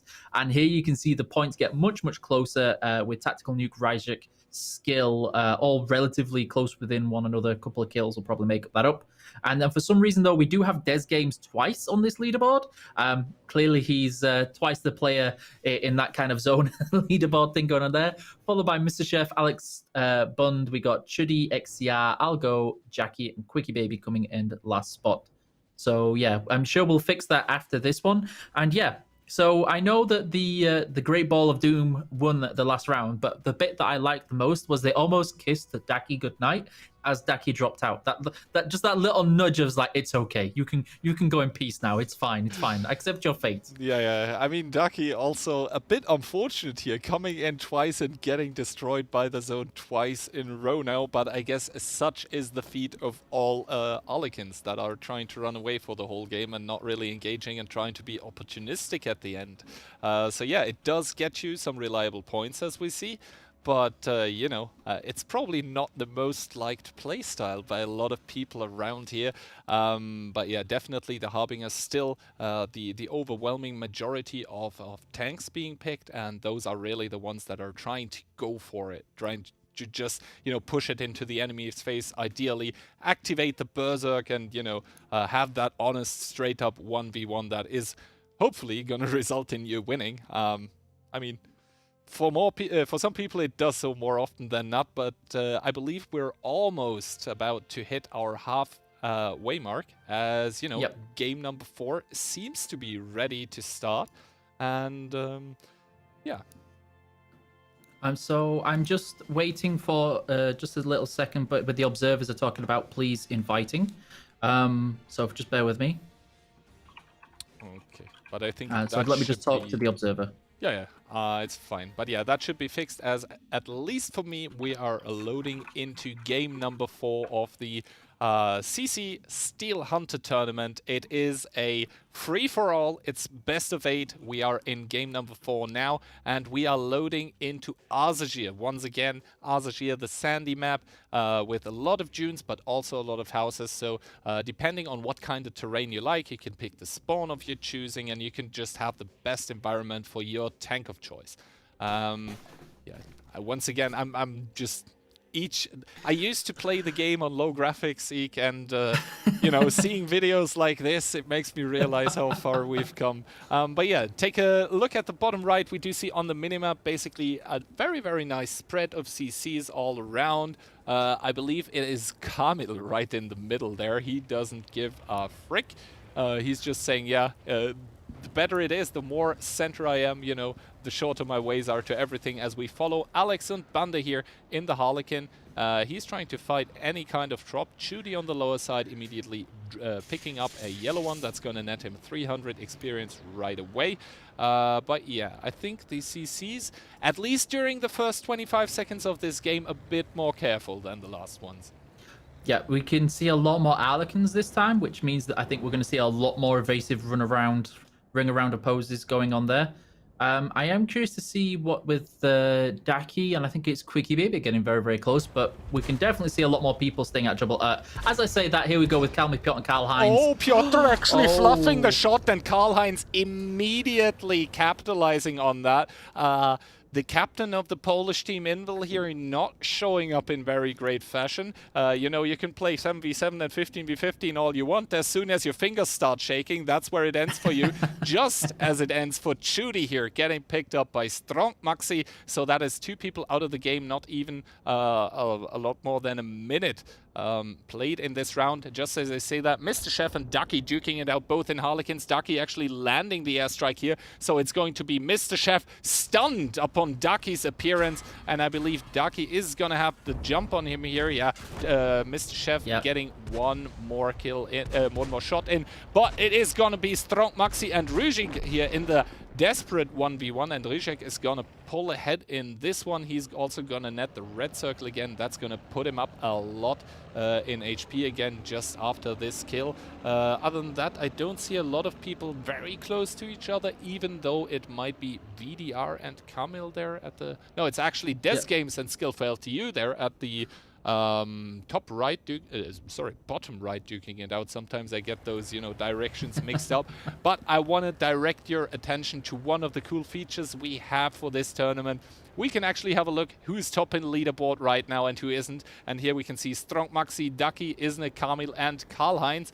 And I believe all of them, except for Strong Maxi, are still in this game and still in it to win it. Yep. And here we can see again, proving me wrong, we can see Karl-Heinz as Svitman. It looks like Svitman is in a very bad place and going to get dropped as Karl-Heinz right now, who is definitely not going to let this go for free. Oh, no, fluffed it. Are we going to see a repeat? I think Karl-Heinz has got to get this. He's got to get it. Yeah, there he goes. Post Svitman getting bullied. There we can see... Oh, no. And now Karl-Heinz getting bullied by poor Ducky, and that was very unfortunate for Karl-Heinz there. Yeah, Ducky just coming in like a wrecking ball into that one. He's going to pick up both of the red drops here. That's going to net him a nice profit in XP. And you can already see here Ducky on the left side, still looking for him. There we found him together with Tactical Nuke. Holy crap, how is Tactical Nuke always so leveled? But yeah, Des Games there, getting the pickup onto Skill for LTU, and now it's Tactical Nuke and QB in a desperate 1v1 here. Tactical Nuke actually running away despite having more HP. Not quite sure why he would do that. There you go. That's because basically there was one more tank around them. Alex and Bond, the Tactical Nuke now focusing onto Alex, and now QB is getting the jump onto Alex here, putting in more shots, and QB is gonna net the kill and get the pickup here, and Tactical Nuke does not want it to stay like this. Obviously QB now finally full HP again, and from the backline we can already see Rizek approaching, so not sure how this one's gonna go. Tactical Nuke, I think he has smelt blood in the water here, but yeah, Quickie Baby, he's just gonna jump down a cliff desperately trying to get away, and I believe apart from Rizek, everyone in this engagement should do the same. Yeah, Tactical Nuke appears to be just want to keep taking some pop shots into Quickie Baby. Rizek just disengaging. We see Jackie, and I think that is Algo fighting over there. Rizek closing in on it, while Tactical Nuke is not letting QB go for free right now. Yeah, so there's Algo with poor Jackie getting it from the other side at the same time with Rizek there, as I said, coming in to join the fight. And so yeah, the QB, there's QB getting dropped by Tactical Nuke, with Tactical Nuke doing very well. They're picking up relatively nice drops from there. Jackie just about, I think, managed to disengage relatively safely. Des Games staying out of trouble, tackle it. And yeah, but I think now we're going to start seeing things quieting down a little bit. Usually there's people like Tactical Nuke trying to hover up some more drops. Yeah, the thing is Tactical Nuke yet again. How does it do it every game? He's already level 6, and I believe the furthest person otherwise is just level 5. So yeah, just definite advantage here for him, for the player from Weird. Also, he just gets exactly what he needed here. Green drop, that's going to mean more HP and possibly some consumables. Other than that, I believe we have at the moment 3, 6, 9, 10 tanks still in it, I believe. And they're sort of spread out, even though, just as I say that, Tankalid and the Valkyrie we haven't talked about in a long time, isn't they're pretty close to one another. Algo on sort of half HP, a bit more than that, trying to get away, and I believe Rizek might be trying to find some sorts of opponents here, but everywhere he's going or everywhere he's chasing, the enemies are already gone. And yeah, Isna and Tankalid, I mean, they're still doing a dance around some buildings, but yeah, Rizek now finally finding Algo, and he does start taking some shots. Just as I say that, we do see Isna charging yet again with the Valkyrie, even tracking Tankalid, and Tankalid he doesn't really see like he has a plan at the moment. Isna backwards, forwards, charge yet again. My goodness, he's just brutalizing Tankalid at this point in time. Tankalid finally managing to pull the repair off. He does survive on a little more than 50 HP, and now it's going to be down to the wire here. He does actually get the shot because of the faster reload that the Raven has, but his heart probably was pumping there as he does survive by the nick of an inch. Yeah, Disney definitely thinking he had that then. I don't think he realized the auto reloader, and then just absolutely surprised with that one. And yeah, Daki staying out of trouble. Jackie just circling around as well. Tactical Nuke also trying to stay out of trouble, but might run into Jackie if he's not careful. Nope, disengage and run away. Blue Drop might bring everybody some friends, and Daki, of course, doing the laps around the map, trying to stay out of trouble, having been chased earlier. Yeah, I mean, and yeah, well, let's see what happens with this Blue Drop. Is people going to go for it? Or they're going to stay away from it. Yeah, I mean, the blue drop not really getting contested by anyone at the moment, but yeah, Daki was telling me about his fitness program a few weeks earlier. Little did I know he meant he was actually in the game. But yeah, here we go. We still have a lot of CC, certainly a lot more than last game in this. And yeah, we do see all of them not really wanting to engage Tactical Nuke. He is level 7. I don't know. He's just, you know, like a vacuum cleaner when it comes to XP. He does get the blue drop fairly uncontested. Rishek is going to be happy with this green one here, as it does put him up in HP, and also he does get 1 HP replenishment bonus once again. And yeah, finally his corrosive mist also off cooldown. He does get a glimpse of Tankalit, but he doesn't want to engage quite yet, as to his side is yet another Harbinger. I believe that was Jackie, yeah. And Tankalit now turning it around into Rishek's face, not engaging yet though. I believe Rishek was not looking in the right direction, so he didn't see. I believe he has popped his radar now. So he does finally find out where Tankalit has gone, and now Rishek going for the engage, but on top of the bridge, both of them do not know that Des Games is lurking. Yeah, with of course the directional view range that happens with the in Steel Hunter, neither of them I think has seen Des Games join in the fight until they both look to the right.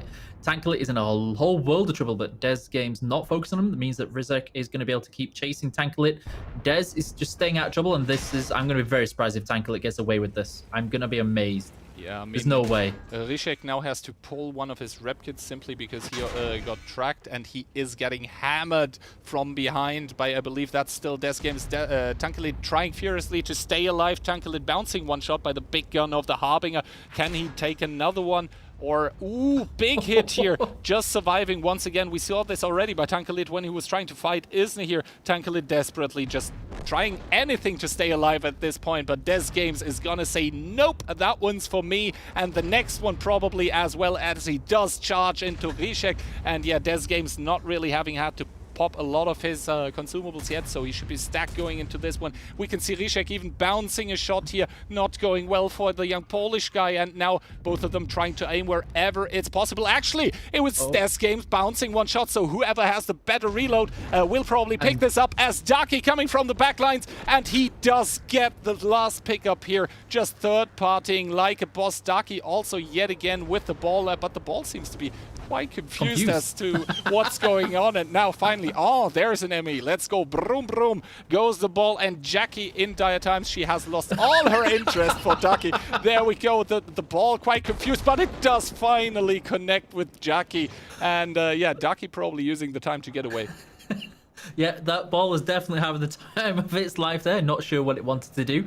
Daki disengaging while Jackie just takes a little boop from the ball and then runs away, and XCR might take a couple of shots into the back of Daki. I'm not sure the angle it's got. Jackie, I think, is trying to chase after Daki at the same time, who appears to be going for the blue drop maybe, while we have XCR just, Tactical Nuke just staying out of trouble towards the north side of the map. And Daki, I think, managed to evade one shot and smells blood with XCR, I think. Is he going for that, or is he just trying to get out with that crossfire? Yeah, I mean, Daki probably certainly, nice choice of words there by me, but yeah, he did probably see the shots there by Jackie that missed him, and he did with the radio probably see that XCR is trying to get away from him, and indeed, XCR, when compared to Daki, is, I believe, a bit under-leveled here. That was a nice MS1 there right now, the tier 1 Russian tank, but yeah, Daki, you can see him in hot pursuit here. Sometimes I think this is not World of Tanks, but World of Races, when you just see the Harlequins here just racing around the map trying to find each other. But yeah, I believe XCR is about to get away here. You can see the consumables on everyone running low. XCR cannot replenish his hit points. And yeah, XCR, I believe he's now not getting chased by Ducky anymore, but instead by Tactical Nuke. And finally, you can see Jackie here, still level 6, I believe. And she's gonna find Ducky, who was picking up that green drop. So Ducky is gonna be pretty happy with himself that he's gonna get away. And yeah, that smile on Ducky's face might be getting bigger as he finds, yeah, sort of half HP Arlekin there. He doesn't quite manage to follow him. And now Jackie, she's trying to get some more shots into Ducky, misjudging the situation there slightly, as Ducky just able to get away without much harm being done to him. Yeah, XCR pick up a nice green drop heal there. Jackie is just not, I think, trying to chase after it, but with the heavy part is not able to move up heavy part without the horsepower. I know that Tactical Nuke, I think it was, appears to be on his way into that fight, though, with poor Jackie getting stuck in the middle. XCR on the north side also trying to get out of the red zone mostly. Jackie found herself there. And Ducky, of course, continue to keep doing his exercise regime and stay out of there.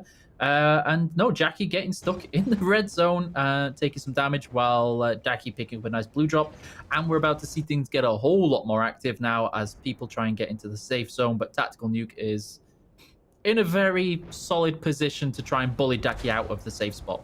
Yeah, but the fight is actually going on in between Jackie and XCR here, and XCR desperately trying to get away. Jackie having popped the Berserk, so her DPM is going to be incredible for the time being. So XCR with a smart solution of, you know, bailing here and probably going to hide behind the ship. Ducky still in the corner of the map here. He has secured himself some nice position in the last and what will be final zone of the game. But yeah, Jackie, Tactical Nuke, Ducky, and also XCR from the backlines, they're all trying to get in here.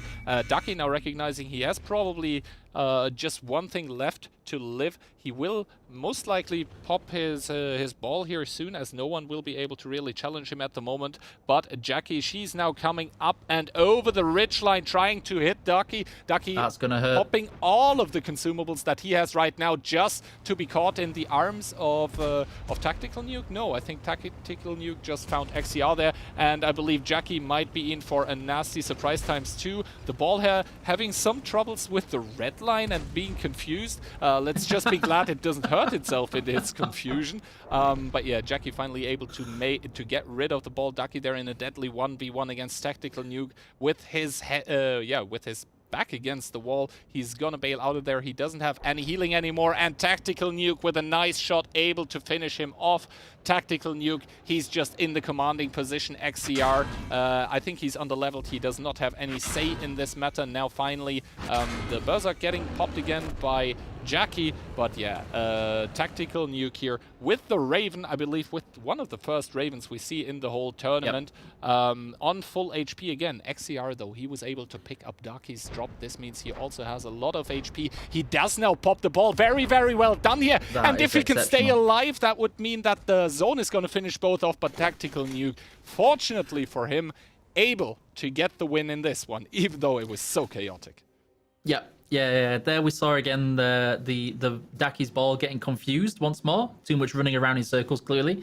And Tactical Nuke picking up the nice victory there, with poor Jackie getting caught out. But XCR playing it very well, picking up Ducky's drop from there, and then almost got the damage that he needed to pull out the victory. But yeah, it was very close towards the end. And yeah, so clearly Ducky needs to stop running in circles and confusing the poor ball, as that was the second, I think, in that game that just didn't know what it wanted to do, just rolling around in circles. And yeah, we're going to expect the leaderboard from that last game sometime soon, as we keep talking to the observers to see if we can fix some of those glitches that we're seeing. We do apologize, but this is the first time we're trying this new observer mode. It wasn't ready too long ago, so yeah, hopefully you enjoy the improvements that are on there. But yeah, so here we can see the very confused ball. Not entirely sure what it wants to do, other than just kind of like pet me. And then Ducky getting dropped shortly afterwards by Tactical Nuke, who was in a commanding position through most of that game. And then we can see poor Jackie.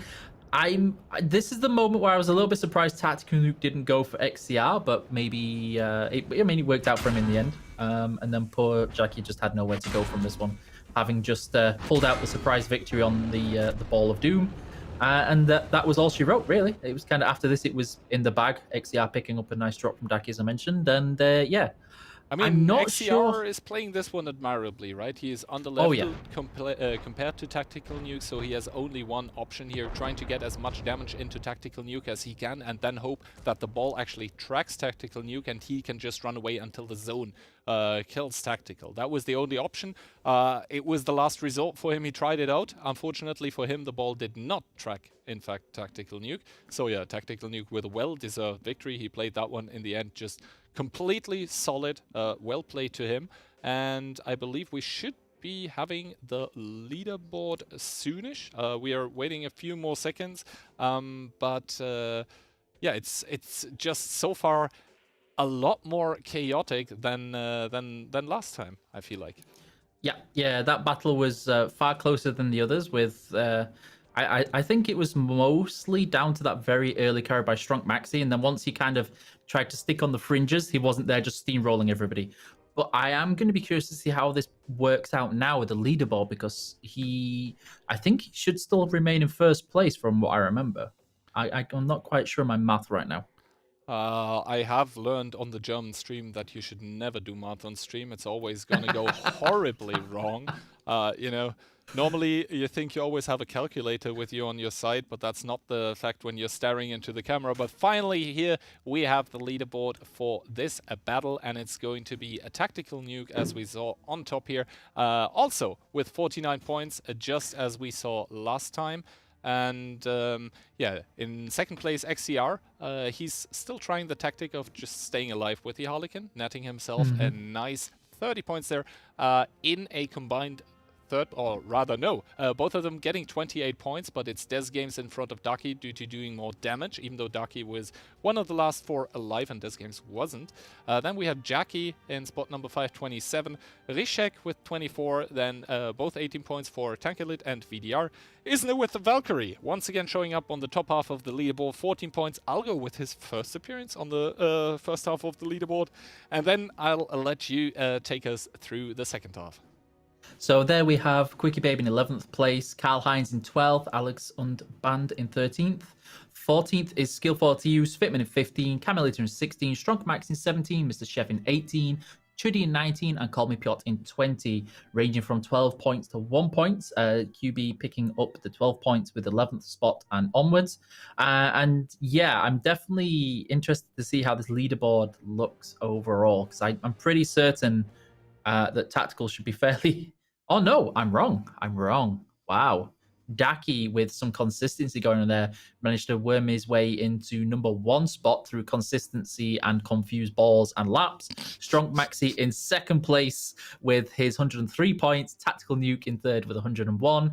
Yizny in fourth with 84, so there's a fair bit of drop there. And Rizek in 76, drawn with VDR, and Tankalit very close behind. So I think it's kills and damage that are going to play a role towards there. But the first 5 places will be the ones with the prizes, sponsored by Alienware, with laptops to the first place worth 2k, 1.6k laptop to second place.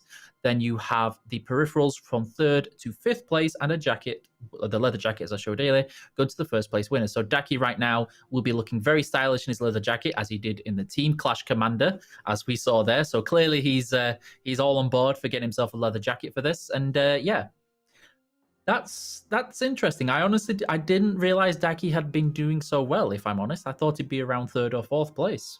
I mean, for him, even though he was running pretty fast, it's probably slow and steady winning the race here.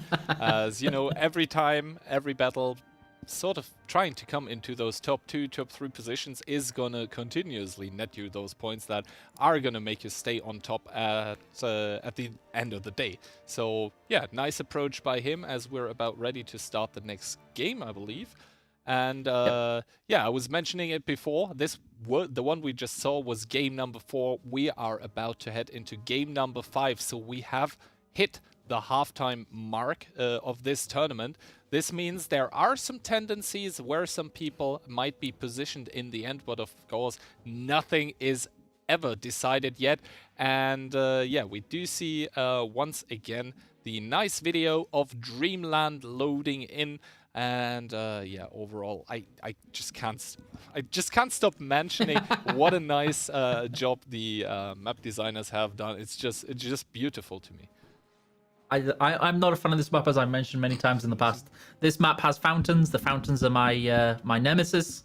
They are the devil. I don't like them. Should remove all fountains. But yeah, so I'm wondering if with Daki's confusion in that last round with the balls that get dropped is mostly just them giving a chance to the opposition. Maybe that's what it is. Maybe they see Daki's in first place and just like, you know what, we'll give you a chance. We'll let you win. That is a very, very interesting notion as we start in here. And yeah, let's just take a quick look at the actual tanks that we have, because there is some switch-ups here. We have 4 Harlequins, then we have 1 Raven only, and we have actually 5 Valkyries, and the rest is only Harbingers, so not a single Variac even being chosen this tournament. I'm very curious, because I remember you a few weeks ago telling me of that OP Variac build.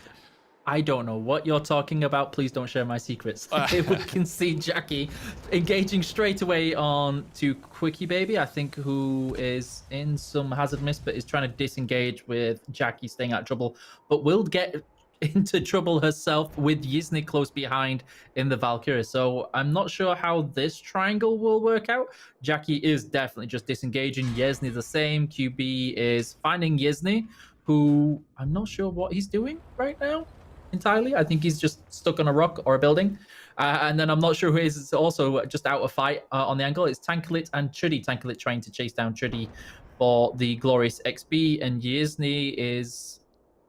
I'm still not sure what Yizny is doing, if I'm completely honest. I think Isna has read the proper manual for every German heavy tank driver, and that is when in doubt, start side scraping. He's doing that to perfection. And yeah, other than that, on the map, we can see Call Me Piotr and Rishek meeting each other. Rishek taking a bit of damage. Chudi has managed to get away, and in the middle also, as we can see, the current leader probably in a bit of trouble here. Ducky on 110 points currently, but he's only on half HP, and there's Valkyrie and Mr. Chef very, very close to him. Also, Karl-Heinz seems to be in a bit of trouble, just like Rishek. He's in the red zone, actually. He's going to take some damage by this, and we can see the huge play by Strong Maxi coming in, tracking Rishek, and the zone is just taking bites out of Rishek here. Gigantic plays by Strong Maxi, just immediately recognizing what's going on. Rishek mistimed that one completely, and Strong Maxi there with the 200 IQ play coming in, just preventing Rishek from getting out of the red zone, driving into it himself, but he obviously had those 10 seconds of grace period, and he was using it completely. And yeah, now Call Me Piotr might be caught here, as Strong Maxi, we just saw him kill Rishek, and after that also yeah, take the red drop, and yeah, he's just trying to get around here. Meanwhile, Algo destroying Karl-Heinz, so Karl-Heinz is no more, and Strong Maxi against Call Me Piotr here. They are having a little bad dance in between the two of them. Piotr actually trying to play the alpha game here with the Valkyrie, but Strong Maxi having none of it. He's obviously a lot further upgraded here, but both of them find themselves in the red zone now, and this, despite Strong Maxi here picking up Call Me Piotr and picking up the loot, he will actually have to make a run for it as it's ticking. You can see right now on the top right of the screen, the zone is just biting and nipping away at his hit points. Ah, that's so hurtful. And meanwhile, Kamil and Tactical Nuke hold the thought with Strong Maxi. They're taking a bite at each other, and Tactical Nuke seems to be caught on the back foot here. He's a lot lower HP. He's down to a one-shot. Kamil still 400 HP. Kamil needing one more shot. He's trying to get it, so far not working. Finally, he does put it in, and putting Tactical Nuke down. Yep, so there we can see Carmelita picking up a nice and relatively painless kill. Strong Maxi did manage to heal himself up quite nicely, having dropped a fair bit. Daki stayed out of trouble, but I'm not sure what's going to happen between Alex and Strong Maxi there. Yizny and XCR trying to stay out of trouble.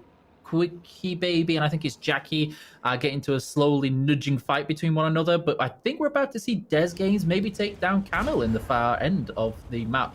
While we can see here, of course, that Post Fitman is getting bullied a little bit by Algo, and we see the slight observer issue that we are working on, guys, with Algo still not letting Fitman get away for free. I think we saw somebody behind them as well. Oh, Algo's just misjudged the ram, I think it is, and that's just completely overshot. And there we saw, I didn't see who it was in the kill feed, but I think one of the people did get dropped really well. Algo's realizes he's missed on this, and he's out of there, as we see VDR then chasing after somebody else. So there's Quickie Baby and Jackie in the commanding position there. I think that's Quickie Baby going to get dropped with XCR shortly out of there. Also probably going to get into this fight sometime soon. Yeah, I mean, Quickie Baby, obviously the gentleman that he is, he's just gonna surrender the points here to Jackie, but very, very nicely played by her, actually, just getting the jump there. And yeah, if we take a look at the minimap, there is actually one active blue drop on the map fairly in the middle, and we do see Alex and Jackie both very, very close to it, but I think Alex is the first one in it. Careful, Iki, there's a fountain very close to it, but Alex actually manages to avoid that one, so he should be happily on his way. And meanwhile, there is actually a Raven and a Harbinger duking it out. It is VDRPL and Svitman, the guy we saw being chased by Algo there for the moment. And also Alex now has found Jackie, or is it the other way around? Yeah, Jackie's definitely in a solid spot for this, but I think I can't work out if that's a ball that Jackie's running away from. Oh, yes, it was. That was close. That was very close. I think there was a big sigh of relief going on there, and Jackie needs to be very careful about any surprise shots from such a strong Maxi, who I don't think can see her. Instead, he's going after Daki, while we see Algo now setting his sights on somebody else with skill, trying to run away and stay out of trouble as much as he can. Strong Maxi and Daki do end up finding each other. And yeah, I'm not sure if Daki is just trying to disengage from this while Jackie stays safe. Algo's still going after. And no, Algo's changed his mind again, and he's now just trying to stay out of some trouble. Nope, Strong Maxi is fighting somebody behind it. I think that is still Daki. Daki is there with Mr. Chef, Tankalit, and somebody else getting fight. I think Daki is in a very precarious position. Strong Maxi recognizing the leader on the board and will try and probably take it down to reduce that lead. Yep, yeah, there it definitely. comes. I mean, I'm going to blend in the standings one more, but that is not going to hold after this round, as we see the current leader, Dakilzor, getting taken down by the current second, Strong Maxi. So that's going to be quite a big switch up on the leaderboard moving on. But yeah, the next engagement we're probably going to see is, as you can see on the minimap, VDR, Svit, and Algo. They're all very, very close to each other. Other than that, we can see a lot of people actually down there in that frozen over river. That's not a position I personally like taking, but yeah, Algo now getting ambushed by Svitman, and we can see Jackie just happily driving around, having a look left, right. Oh, no one there, good night. And yeah, Svitman, I believe, for long. Ooh, not for long. Yeah, Jackie about to find Isna here, and actually Jackie dealing the first damage. Isna still only 1500 HP. That means he's not upgraded a lot there. I believe they're having a little love dance in between the two of them. But yeah, I think Isna has recognized what time it is. It is running away time, and he books it away from Jackie. Yeah, definitely not wanting any of that. Svitman and Algo, of course, continuing the fight they had there. Jackie bumping into the wall, just testing its structural integrity going on there. We see Mr. Chef staying completely out of trouble in the top right-hand side of the map and staying out of trouble. But here you can see, relatively speaking, how small the active zone of the map is right now. There's a lot of people in a very short amount of space. And this is going to be very exciting sometime soon, while Jackie is not letting Yesni get away free and doesn't seem to be letting this one go. Poor Yesni, I think, is just going to try and outmaneuver, but the Valkyrie is not known for its maneuverability with Mr. Chef. I'm not sure. Is Mr. Chef coming for this? Does he realize what he's about to roll into? Yeah, I mean, isn't there? He should be sort of happy to see the Harlequin, because that's at least something you can enjoy, engage. You don't want to engage the Harbinger on max level, as we can see Tankalit and Svitman in a deathly 1 versus 1. Tankalit, I believe, less upgraded than Svitman here, but on more HP. And we can see from the left, Chip the Nuts, that is Des Games actually coming in. Svitman, I don't know if he has popped the radio right now, but he should see certainly the kill feed going on. Svitman, the zone just turned red on him, but he is gonna make it in time to safety. Probably glad to get out with his life there for the time being. And also XCR was just dropped as we were not watching. Also, there is 2 active blue drops on the map, but not a single one of them to any interest to one of the players. Jackie now finally killing Isna here.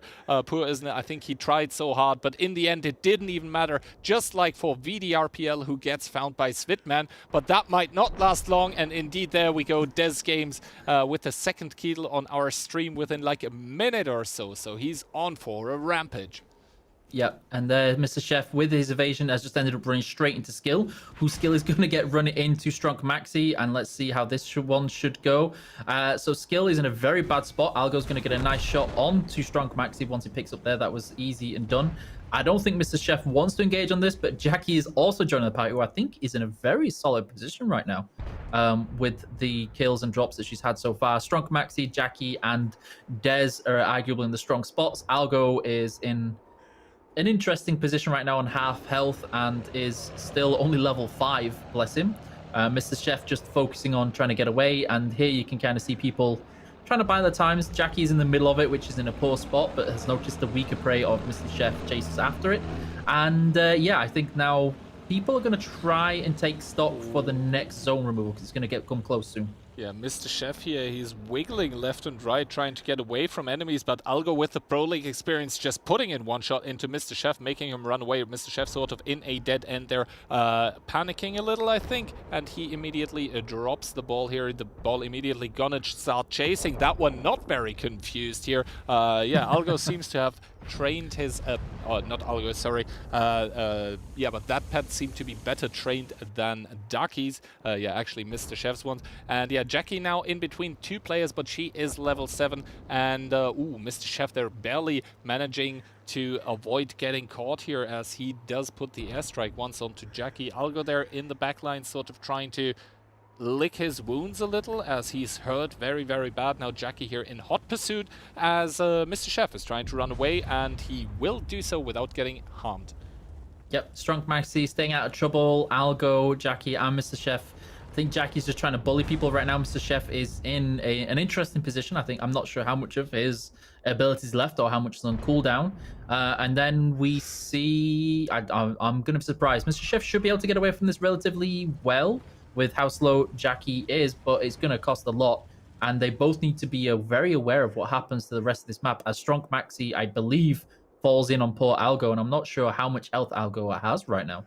But Strong Maxi should definitely be in a solid spot for this with those 6 kills and level 7, and Algo only 1 kill and level 6. Yeah, I mean, Mr. Chef, once again, slight driving mistake here, hitting one of the houses, but still he has the faster tank, so he should be able to keep running. Meanwhile, in the background, we can see Algo very, very low on HP, and possibly Strong Maxi. Here we go there with the pickup, so Algo out there with the Valkyrie. This leaves us in a fight for the spots on the podium, as the podium spots have already been decided. It's going to be Strong Maxi, Jackie, and Mr. Chef.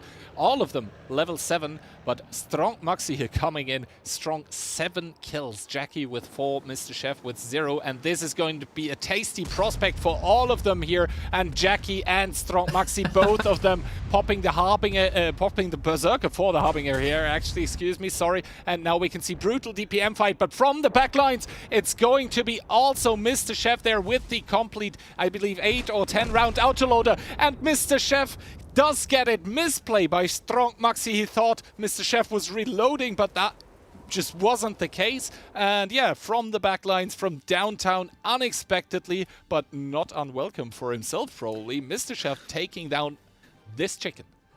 Yeah. I honestly didn't expect that. I thought Mrs. Chef was out away, gonna stay safe. And then Jackie looked like she was definitely gonna win that engagement until Strong Maxi went into hold down spot. And then lo and behold, Mr. Chef went, no. Both of you didn't invite me to the party, thus I shall ruin it for the both of you and take all the cake for myself. So well played to Mr. Chef there. Very, very well played with the Harbinger, with the Berserk going on for the 2 Harbingers. Of course, we saw what happened with the hit points there. And that's definitely going to switch up the leaderboard with Strong Maxi taking Jackie out relatively early and then picking up the kills from there on. And I think that should bring Jackie up fairly lead on there. So we're going to see the statistics for last game shortly. I believe they're going to be coming ready soon. I'm just going to check because I'm hearing some news that apparently the chat says the stream is offline. I'm going to refresh and double check because for me, it says it's fine. So if it's offline, quickly refresh, guys, and it should be fine. Yeah, I mean, if it's offline for people, then telling them to refresh is going to be a bit hard for them to understand. But yeah, talking about the leaderboard once again, before this battle, we actually had Ducky in the first spot, 110 points, and Strong Maxi in the second with 103. And yeah, Strong Maxi with 7 kills alone, and he was alive longer, so he's definitely gonna overtake Ducky.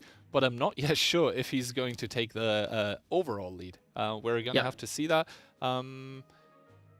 But I believe we may have a replay ready that we can hop to in the meantime while the leaderboard is still being updated, so we can take a look at that. And no, actually directly to the leaderboard we go. Battle results, Strong Maxi, despite not taking the victory royale, he is still in number 1 because this one is sorted by points. 46 points. Mr. Chef, who did win 39, but he has only 1 kill to his name. Strong Maxi had 8 of them, so that's a whole 16 points just for that. Then in third we have Jackie with 35, Des Games 28, Algo just continuously improving here, 26 points. Svitman in 6th with 20, same number of points as Skill. Also 20, then VDR 16, Isna 14, XCR 12, and on the lower part of the leaderboard we have Tankalit heading that category. 12th is Ducky with 9 points, 0 damage dealt and 0 kills done in this game. He's not going to be happy. Camel Eater 8 points, Alex 8 points as well. QB 7, Tactical Nuke 5, Call Me Piotr 4, Karl Heinz 3, Chudi 2, and Rishek 1. So we saw some 5-digit damage there coming from Jackie and Strunk again. And here we get to see the overall leaderboard with Strunk Maxi getting a very commanding points lead there. But we'll see how that goes into the next game. Jackie coming to 2nd, which will get the 2nd place laptop with 119 points. Tactical Nuke in 3rd place, picking up the keyboard, I believe it is, for 106 points. Yizny with the headphones with 98 points. And VDR with the mouse and 92 points. First place, of course, getting to the 2K laptop and the leather jacket, which last I heard was 400 euros. So yeah, thank you, Alienware, for the sponsor on there. And then we can see from that, very close behind VDR still is Des Games. So we can see the damage and those kills playing a part with the same points. Tank Elite on 84 points, very close behind Camel Eater, Skill with 79 and 78 respectively.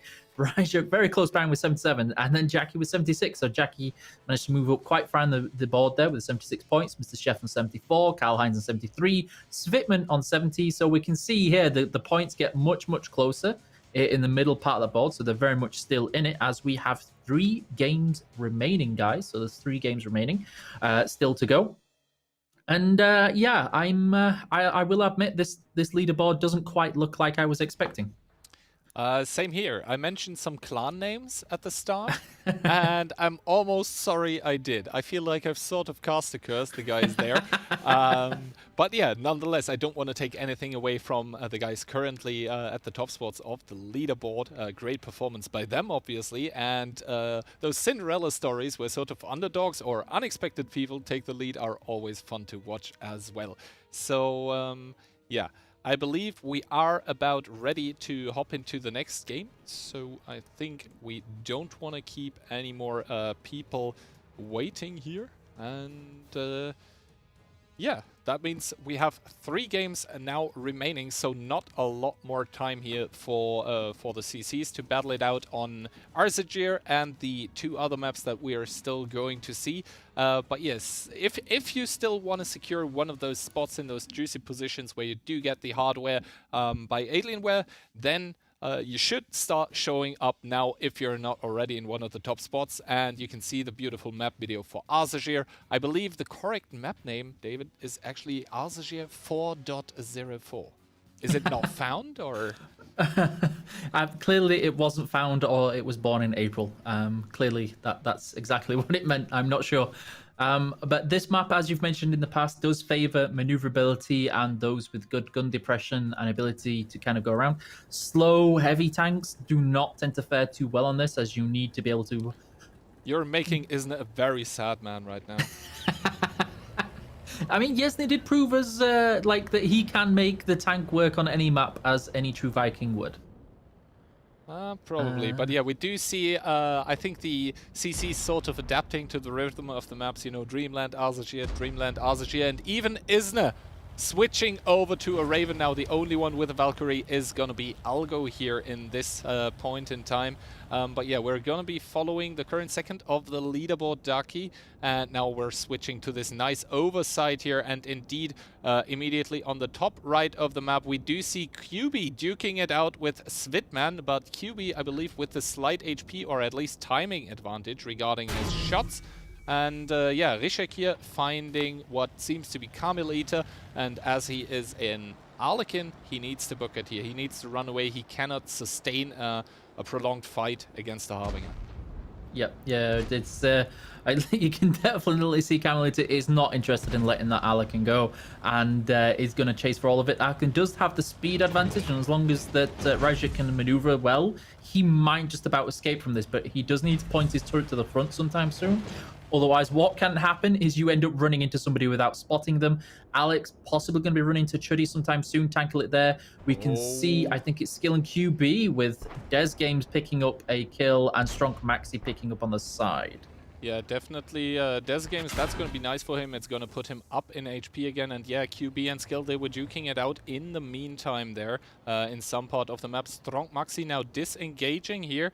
And yeah, Karl-Heinz already has died again. And Skill for LTU and QB, some rivals on Twitch, some rivals in this game as well. And this time, Skill coming out on top here. So QB, unfortunately, dropping out very, very early in this round. And Skill is going to reap the rewards of that kill just now. We see Algo and Isna duking it out, though. Algo probably pretty surprised to see Isna in Raven, not in a Valkyrie. That is very uncharacteristic. And we might see XCR and possibly Alex and Bande coming in to do a third and fourth party onto this engagement. And yeah, they do all have their radios possibly activated, so they are gonna be aware there's a fight to the death happening close to them. And indeed, someone gets spotted, and now Algo here with the Valkyrie turning it into Isna's face, just charging him, not activating the booster yet, not sure if he has one. Nice track shot coming out by Isna to secure. He does get out alive, but how alive is being on 225 hit points? That's not too good.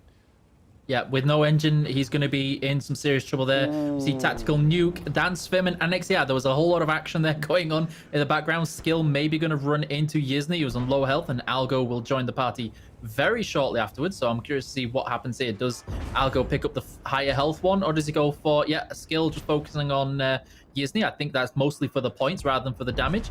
Algo is then just going to keep weakening down Skill, who will probably try and pick up the red drop and then maybe run or turn around. I'm not sure. Svit on low health, XCR, Camel Eater, and Daki in a crossfire. We saw that Strong Maxi just managed to pick up a fit kill on Mr. Chef, and now Rizek picking up post Strong Maxi, who needed to get away but did pick up the fight. Told me just disengages, run away, not interested. Yeah, Rejik just dropped 2 shots and then is... Oh, no, I thought he was dropping 2 shots and running, but he sees Strong Maxi's low hit points despite the upgrade and is definitely going for it. Strong Maxi... yeah, there he is. Poor Strong Maxi, the current leader, I think it is, and is, yeah, going to be curious to see how that one leads out. Skill picking up a kill on Algo as well. So there was a lot of fight in a very short amount of time. Tactical Nuke about to start engaging on Camel Eater. We got Daki with swimming in the background, where it looks like Tactical Eater is going to pick up Camel Eater despite the buff. Yep, there it is, with Tactical Nuke picking up a nice kill there. Chuddy looks like he's chasing after somebody. Skill is trying to evade some fire. And yeah, I'm going to let you take over while I still have a voice.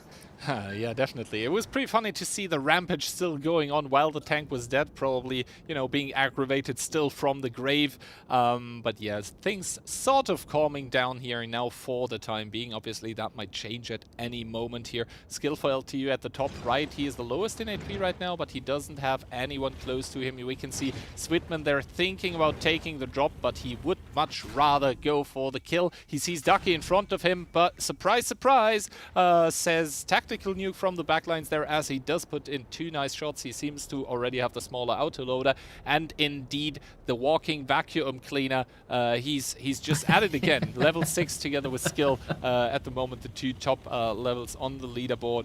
And I think, yeah, we do have Rishek now trying to go for the sneaky blue drop here. Has to be careful though, there is Tactical Nuke in the Raven. That guy's just every time in the right spot at the right time, yeah.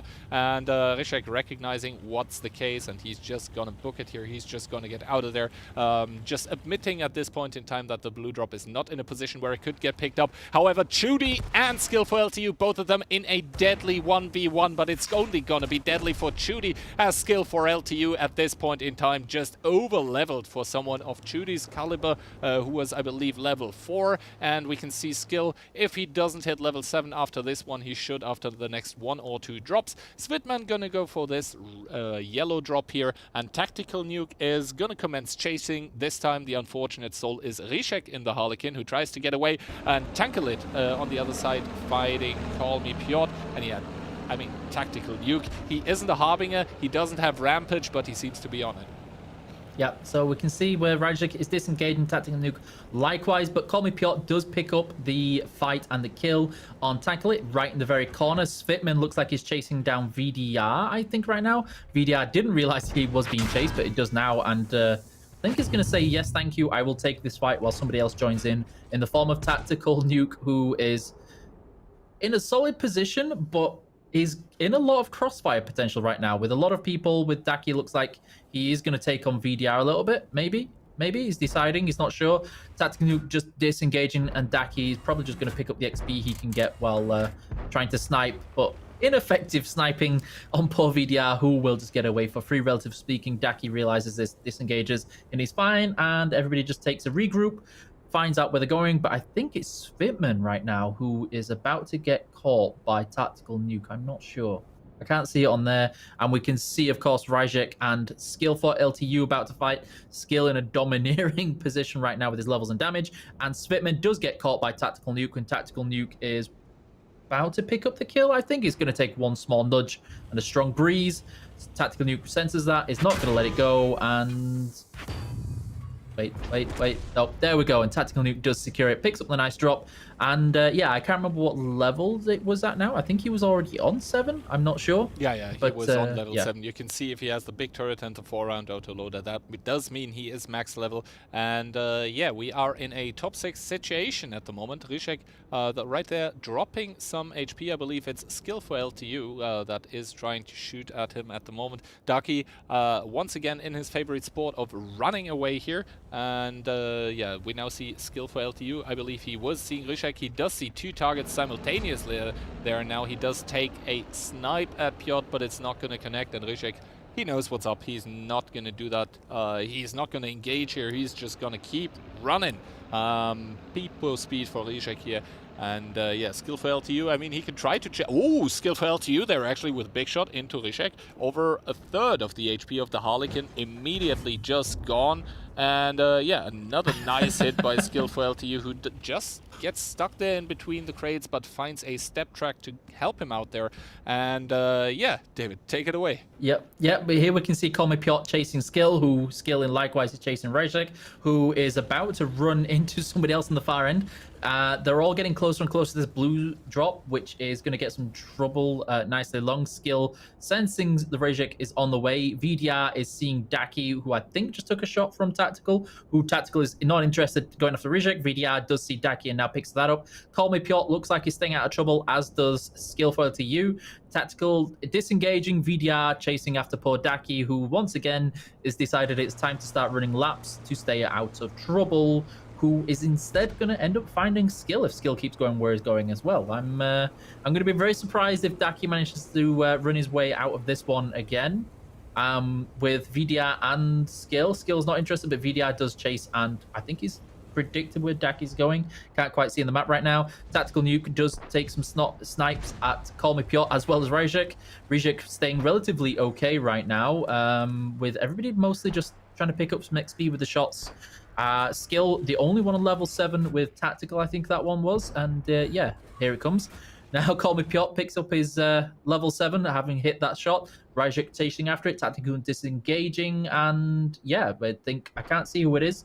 With the, I think it's VDR and Daki once again continuing that fight in the middle on the low ground. Daki trying to get away, should be okay with that last shot on the reclip on Tactical Nuke. And yeah, they're not interested in the blue shot, just Tactical Nuke going for the kill. Yeah, Tactical Nukia seems to be so far on the just complete offensive, but Ducky actually with a nice juke there, and yeah, he just suggests for Tactical Nuke to take the blue drop, which that one does. And yeah, Tactical Nuke once again in a commanding spot. I mean, take a look at it: 12 heat, 44 APCR, 3 rep kits, 3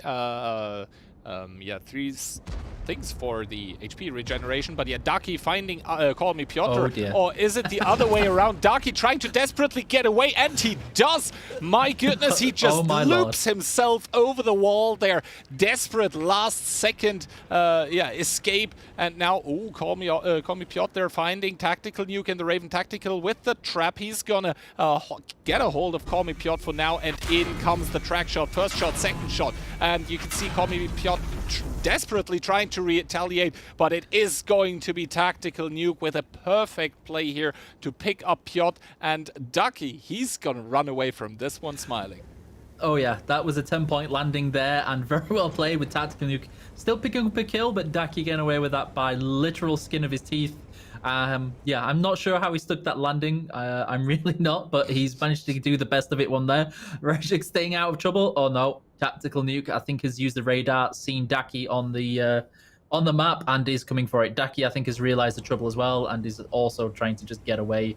Let's see if his luck runs. No, he didn't. Tactical Nuke was just going to the side of the map. Ducky is going to live to fight another round. Yeah, I think Ducky they're mentally ahead of Tactical Nuke for the time being, but it's actually Rishek who's going to find Ducky there. First shot in, second shot in, and we do see Rishek there. Just perfect clip. Ducky wasn't even able to retaliate with any shot whatsoever, so Rishek is going to be actually the the benefactor of this one, and we are again left in a top 3 situation with very, very well-known names: Rishek, Skillful LTU, and Tactical Nuke. Yeah, just the human vacuum cleaner, as I like to call him. And yeah, we do see now the final zone here, and the final zone still has a blue drop in it, but so far that blue zone is actually very far in the open. Now Rishek here in a lot of trouble.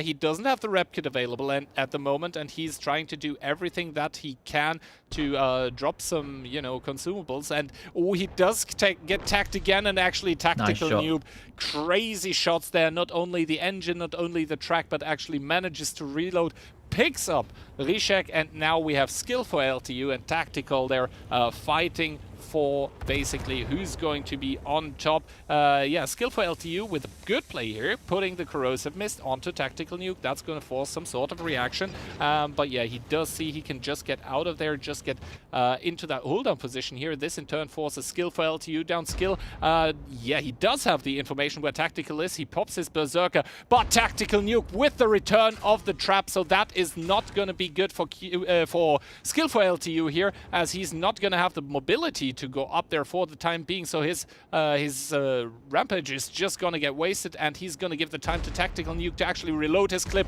and Tactical Nuke seems to have done so. 1, 2, 3, and out goes Skillful LTU. Tactical Nuke again with admirable plays at the end of this round, taking home the victory royale.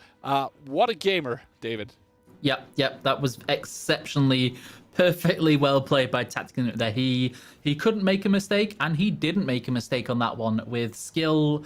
I honestly thought he would have that with the advantage, but again, Tactical Nuke using every single trick he had on his tank and picking up the victory there with some commendable tactics and running from Ducky, surviving far longer than I was expecting, but Tactical Nuke was definitely the star of that one, with skill carrying it early, but unable to edge it towards the end. We will have the results coming to you sometime soon once they're calculated.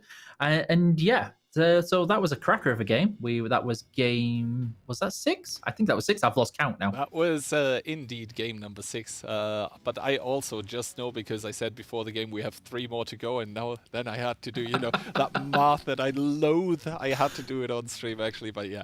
That was 6 out of games. That is 3/4 done, so 75%. Come on, please, please don't let me do this one wrong.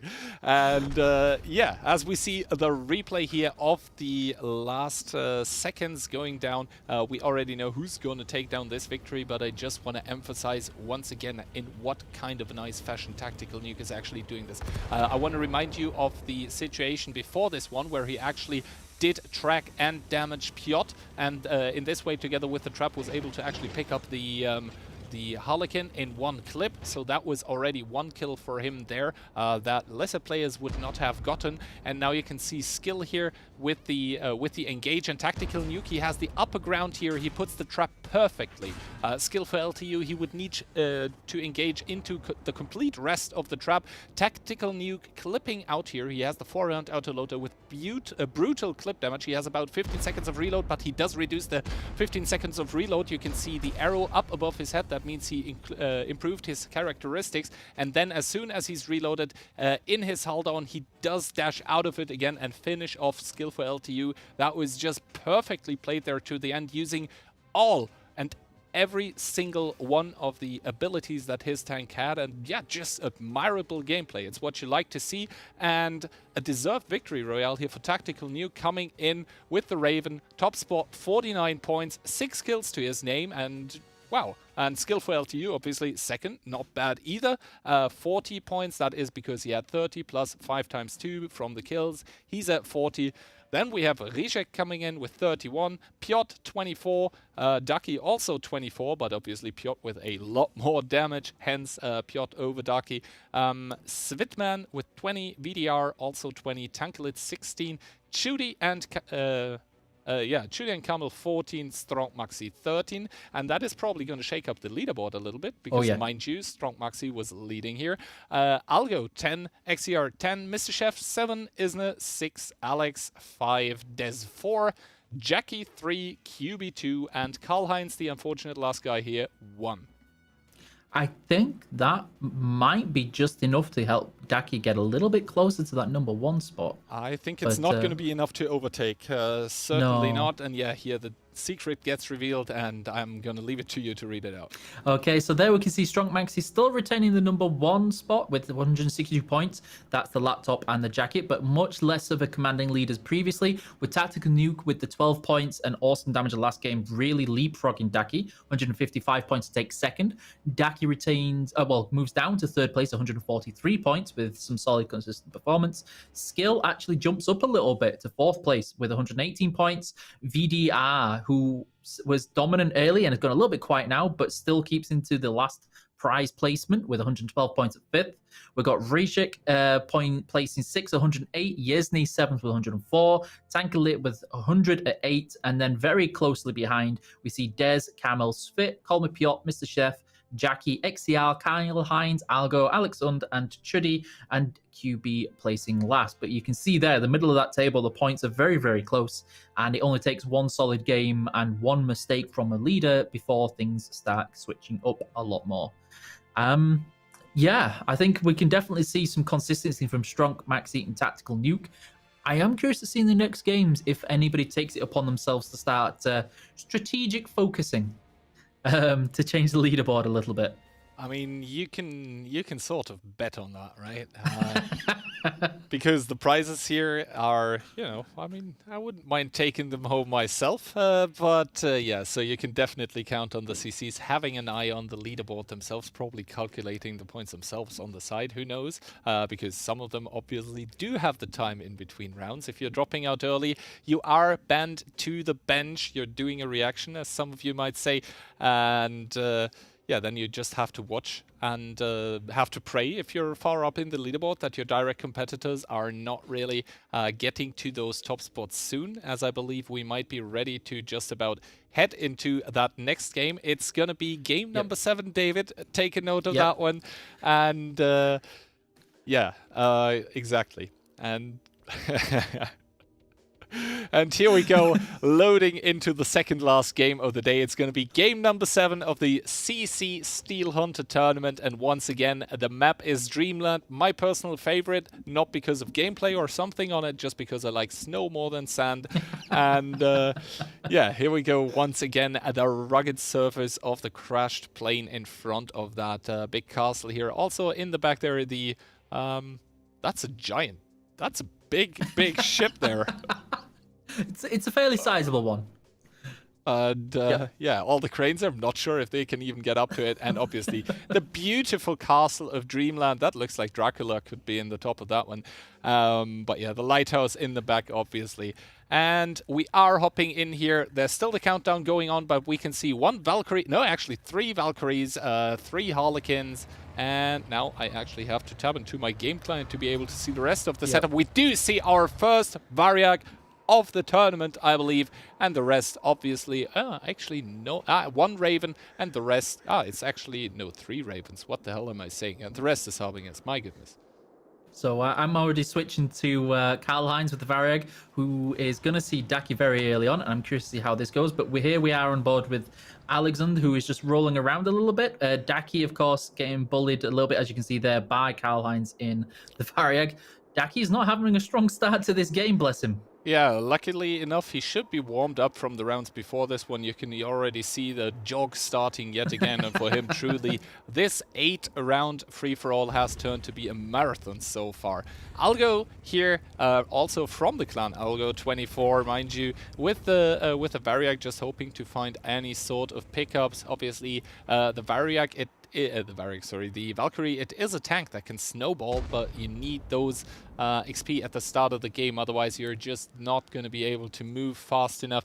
Isn't it there also with the Valkyrie in the north part having sort of problems here? Yeah, we can see Tactical, once again, the winner of last round, yeah, with sort of the engagement onto Isna there. You can see him trying to take off the track, but he's not going to do damage because he was shooting heat. And Isna now, yeet! He's trying to get himself into a better position, and actually the Ram comes out here, and I believe Tactical Nuke, he might have misjudged this one. Isna at the moment bullying, not getting off the right ram yet, and Tactical Nuke there with a very, very nice track shot, another one. And that is crucial here. It's gonna keep Isna tracked, and there is nothing that he could do about his, the rotational speed of the turret, just not good enough. And Call Me Piotr actually about here to show up and about to save Isna here, but save him for how long is the question. Isna on a one-shot here, and Piotr gonna be the smiling victor in this engagement. Perfect third party by him. Yeah, you love to see it depending on who you are. Actually shooting there in a big heap of trouble on the top right side of the map. Keep attention to this one. Chudy here on 49, obviously strong Maxi, and Tactical Nuke dropping out this early. That's a huge thing. Svitman killing Kamil, and Kamil before that killing Chudy, and now Kamil getting no, Svitman, Svitman taking out Camel. Yeah. Camel took out the other one. Yeah, Trudy. Oh my goodness. Too much There's a lot action. going on. Way too much, because we did miss it where Jackie took out XCR that was happening off in the distant background. We can see here now that I think it's Algo getting dropped by Karl-Heinz. I mean, yeah, Algo was in trouble. He's not in trouble anymore as he's out of the game, and now Karl-Heinz down to 207. Daki here doing what he can, indeed picking up Karl-Heinz here. That's going to be a nice kill for him, and more importantly, 2 red drops. Those are going to put him on level 5, and this time level 6 actually. My goodness. Daki, okay, now you're overdoing it. And that is actually going to put him in a very, very strong spot moving forward, as, yeah, the other guy that normally is on very, very high level died very, very early this game. You can now see Alex here in a dire situation, as Jackie actually has the jump on him with the higher ground. Alex desperately trying to get away. 315 HP. That shot is not going to hit by Jackie, and she's going to get third-partied by QB, who's putting in some nice shots into her side. Jackie picking up Alex, but there's another tank that we saw shooting in the back here, and yeah, QB with a good third party here, but I would not keep pushing here actually. Jackie now popping the Berserk, but it's all gonna be for naught. BDR with the pickup. That was a whole world of trouble. I think it's Daki who's in a position to pick up 2 blue drops here, as you see Strong Maxi and Dez kind of just dance around each other a little bit, figure out who's doing what. Poor Jackie chasing just a little bit too long, and Dez is, I'm not sure, is he being a little bit reluctant, wanting to chase after this, but Strong Maxi is playing it very well and very cautiously. See in the top part, I think that's VDR, and yeah, so there was Tankalit with Svitman, and then Mr. Chef picking up VDR. Here we see Des Games picking up Strong Naxi, I would imagine. Yep, there it is. And very close, in a very short amount of time, was a whole lot of kills going on. Mr. Chef staying out of trouble, and it looks like he's going to pick up something there, having Des Games picked up Strong Maxi. Quickie Baby looks like he's maybe dancing around a little bit, trying to evade Daki, Call Me Piotr, and Tankalit in the top right corner, with Call Me Piotr in a very strong position, I think, with, I can't work out where Tankalit was dropping hit points, but he was. And then Call Me Piot picks up the ammo, and then we see everybody dancing around that castle a little bit with, I think that one is going to be Quickie Baby, maybe? Oh, no, here we can see Call Me Piot running straight onto Tankalit, but we're about to see the red zone start doing a whole lot of damage if Call Me Piot is not careful. Yeah, and here we can see well played by Tankalit. He does recognize Call Me Piot would have had to go out of there, but Tankalit already with the upgraded hull, just ramming Piot, keeping him in there and thus securing the kill. And now we see Daki and QB here. Daki has sent the ball onto QB. That's going to be interesting moving forward. However, the ball, yet again, every time Daki drops it, it seems to be very, very confused, but Daki without the aid of its confused pet here, able to pick up QB and picking up the red drop already.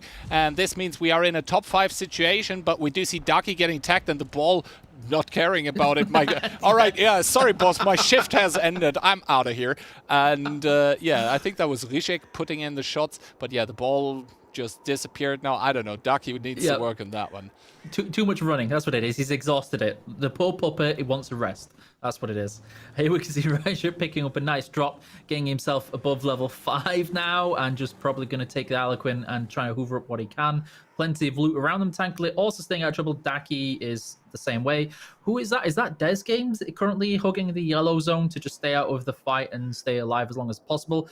Daki, if he keeps up this momentum with himself on level 7 already, should be in a very strong position to climb that leaderboard a fair bit with Rejik now. Yeah, as I said, just hoovering up some loot, and people just go into that phase of the game where they try and hit as high levels as they can before they get to this last engagement. Yeah, definitely. Daki and I believe Mr. Chef now both on level 7. Everyone else still trying to find some loot, trying to find some damage to get those last XPs on towards getting that level 7. Actually, Rishek here only level 5. That's going to be not good for him, to say the least, as there is Ship the Nuts, Des Games in the Harbinger, 1 level above him. Rishek probably doesn't want to engage that, as he doesn't. He just evades on towards the southern side of the map. And we see Tankalit finally also hitting level 7, so we have 3 tanks on that power spike of the last level.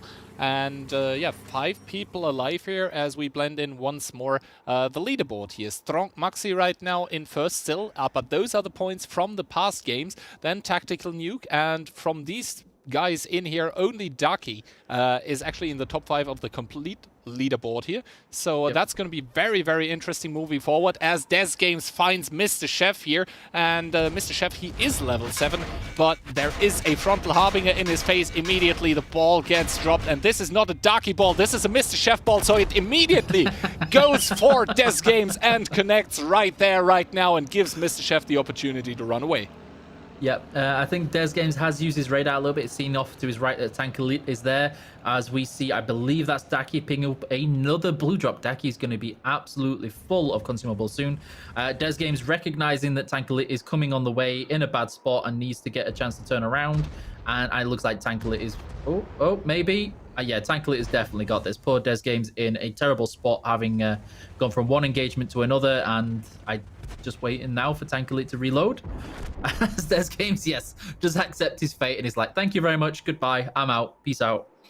While we see the Rajek, Daki, and Mr. Chef all hug the north side of the map, and how is Daki going to be able to navigate this one with Mr. Chef chasing, and Rajek, I think he's just trying to stay out of trouble, but Daki's not letting him. Yeah, that is definitely a fast trio up here. 3 Harlequins here managed to stay alive up until now, and Rishek here chasing despite him being... no, Rishek actually being chased, right? That's because he's the only one on level 5 still. Every other tank in this matchup is level 7, has hit the power spike now, and Rishek now, well... My dude, you are level 5. You're not supposed to engage this. And I think he's about to find this out as Daki. He recognizes who is the higher XP one of those two and immediately does the right decision. Goes for Mr. Chef. Mr. Chef now clipping out, but Daki with the ram, the wrecking ball coming in. And I believe Daki should be the one reloading first as he does. And he's about to pick up the remainders of Mr. Chef. And yeah, I believe the 2 people we have to watch out for right here, right now, are both Daki and Tankalit on level 7. Risheki, first of all, needs to find at least 1 more level to be competitive in this game.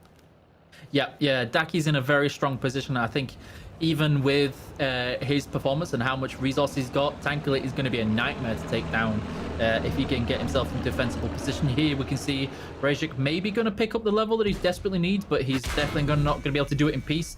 With Tankalit seeing what's about to happen and says thank you, Daki also seeing this and goes, I'll join a piece of this, and is probably looking for those 2 points that he desperately wants. Let's see if this ball works more effectively than the last one. And oh no, is that not his? That's somebody else's. There is balls here and there and everywhere, and actually it's the two balls colliding with each other. My goodness, 34 HP, but to be honest, I don't know whose ball this is. Judging by the color, it could still be Daki's, but I really don't know. But Daki, on that matter, he is actually chasing down Rizjek, netting himself another kill, and we are in the 1v1. Daki's ball still up there, 34 HP. The ball is going for Tankalit. Tankalit. It's Ducky, I don't know. He's getting so unlucky today. I don't know what it is. It's like, you know, he's probably insulting his own ball for being dumb, and then the ball is like, yeah, no, now I don't. Now I'm not doing it.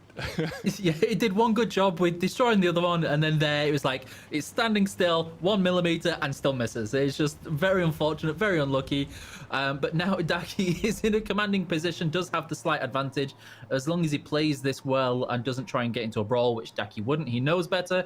This should be fairly well, and I think most of them now are just waiting for the resources to go for it. Yeah, Daki's emptying as much of his clip, getting the best he can out of this, and then I think they're mostly just teasing each other out as they get towards the size reduction. Here's hoping when Daki uses his next consumable, it works as intended, and not the Daki curse. Yeah, definitely. I mean, this would be a good situation here for the Belgian CC if this was already the last zone, because he baited out the heal basically from Tankalit, and that would mean if he would connect more damage, then this would mean he would be good moving forward. However, this is not the last zone yet. This is actually the second last as the circle closes. And now we are left with a situation where there is one more blue drop to be able to picked up, and I believe Tankalit is going to go for this one, despite being tagged a little by Daki in his backside, but that won't matter if he gets the blue drop. He's going to be Gucci anyway. Daki obviously recognizing this, he is going to take and seize this opportunity here going on, and we see yet another ball, and you know what's happening to this one? It's actually caught in the trap. It's not going to be able to do a lot, and Tankalit here coming in. Daki finally getting a ball connection done here onto Tankalit, who does immediately pull the heal again. And Daki, I believe, yeah, he does pick up the blue buff here, so he should be full HP once again. But the problem is the autoloader that Tankalit has. It's just brutal here. Daki, 97 HP, and I believe he doesn't have his heal available, so he has to try to get away. Oops, he nudges the wall once, he rams the other one, and now it's just going to be down to driver skill, which apparently is not on the side of Daki here, and it is gonna... We do have a victory royale here, and the name mentioning is up to you. So, Tankalit managed to win that one with Daki getting extremely unlucky. At least the last one worked. But managed to hit a wall, probably out of frustration, as he... I would love to see the clips of this one right now, as he probably losing his mind with... He's getting very unlucky with those ultimate balls that are being dropped and just not working. Tankalit does pick up the victory on that. It should change. I think that should keep Tankalit in first place. I think Daki will move up to second maybe now. I'm not sure, because Strong Maxi died fairly early. I'm going to cheat a little, and I'm going to press this button real quick. So yeah, Tankalit was fourth. But yeah, I think I might have spoiled some things. Let's first of all, maybe go... I think I wasn't supposed to press that button right there, right now, but I think we should have a replay available, which we can first of all rewatch to see how this one went down. Basically, Daki trying to get the shots here in the back of Tankalit as long as he still can, because both of them already see on the minimap what's about to happen. There we see the blue buff is coming in, and Daki knows he has to take this opportunity, otherwise he's not going to be able to fight against the raw power that the Raven has with the last Autoloader. And basically this engagement, despite Ducky and its pet getting trapped in the trap, it does go as well as it could. Basically Tankalid getting tracked here in a position where he cannot reset Ducky, who just took the blue buff for free. However, now Tankalid still, he has that clip, and with that clip he can just basically take out Ducky almost in one clip. He does roll slightly low here, but yeah, Ducky obviously trying to get away now. Slight driving mistake number 1, slight driving mistake number 2. I'm surprised this guy passed his driver license just not too long ago. And then he gets picked up by Tankalid.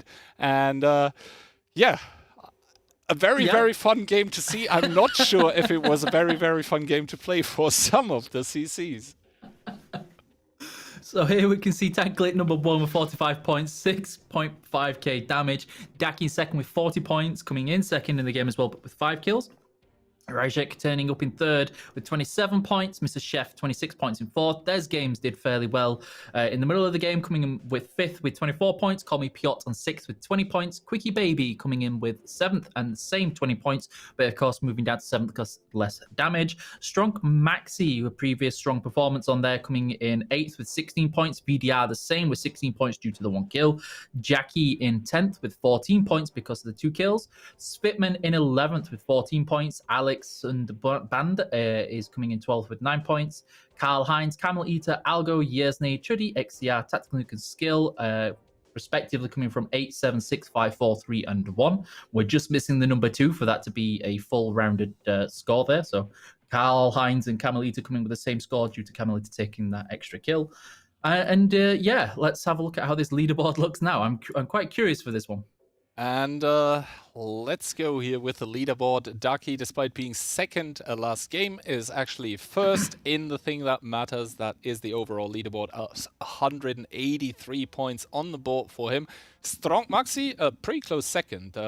We see 5 points apart here. Then we see Tactical Nuke, the guy we saw perform so admirably earlier with the plays that he did. Yeah, not that close third. He's going to be 20 points away from Strong Maxi. Then we have Tankalid fourth with 145 and Rishek coming in as a fifth, as the last guy with a chance to have basically the Alienware stuff that is being sponsored. Thanks for that one. Then we have VDR, Des Games, Skill, Isna and Mr. Chef to finish up the first half of the leaderboard, and on the second we have Call Me Piot 106, Switman 104, Camelita 101. You see it's still incredibly close, everything here. I mean, for some of the guys there, it's not only taking home the prizes, but also taking home the bragging rights, so every position matters. Jackie 93, Karl-Heinz 82, XCR also 82, so we have a tie there for now. Algo with 70, Alex und Bande 59, QB on place 19 with 51 points, and Chudi with 50 points to finish it up. So we just managed to lose. We just lost one player, so I'm going to try and message in-game to see if he's there. Maybe he just crashed or something. But yeah, so we're just going to double check and chase up the last player who left on that one, and then we're ready to go into that battle. And we can see the top of that leaderboard is exceptionally close right now.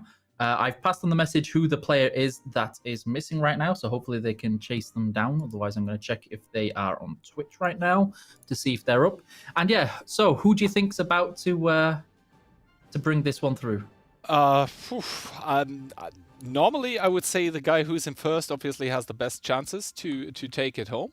But the thing is, with the stuff that has been going on throughout the tournament, if something or if anything at all is predictable, it's that it's not going to go down the way you expect it to.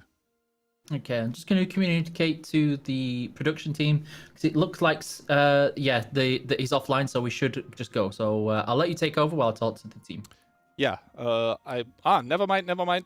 Don't start the game yet, as the guy that had apparently internet issues is coming back. So, okay. So probably one or two more minutes until he is. So we're back. He's ready here, and I believe that gives us yet one more opportunity to take one more look at the leaderboard, because I think we're gonna have to do maths now to fill that time, David. And we're gonna have to do some calculations as to who needs to score which places to still take it away from Ducky, or what does Ducky at minimum have to do to not let anyone else surpass him and get the 400 euro leather jacket.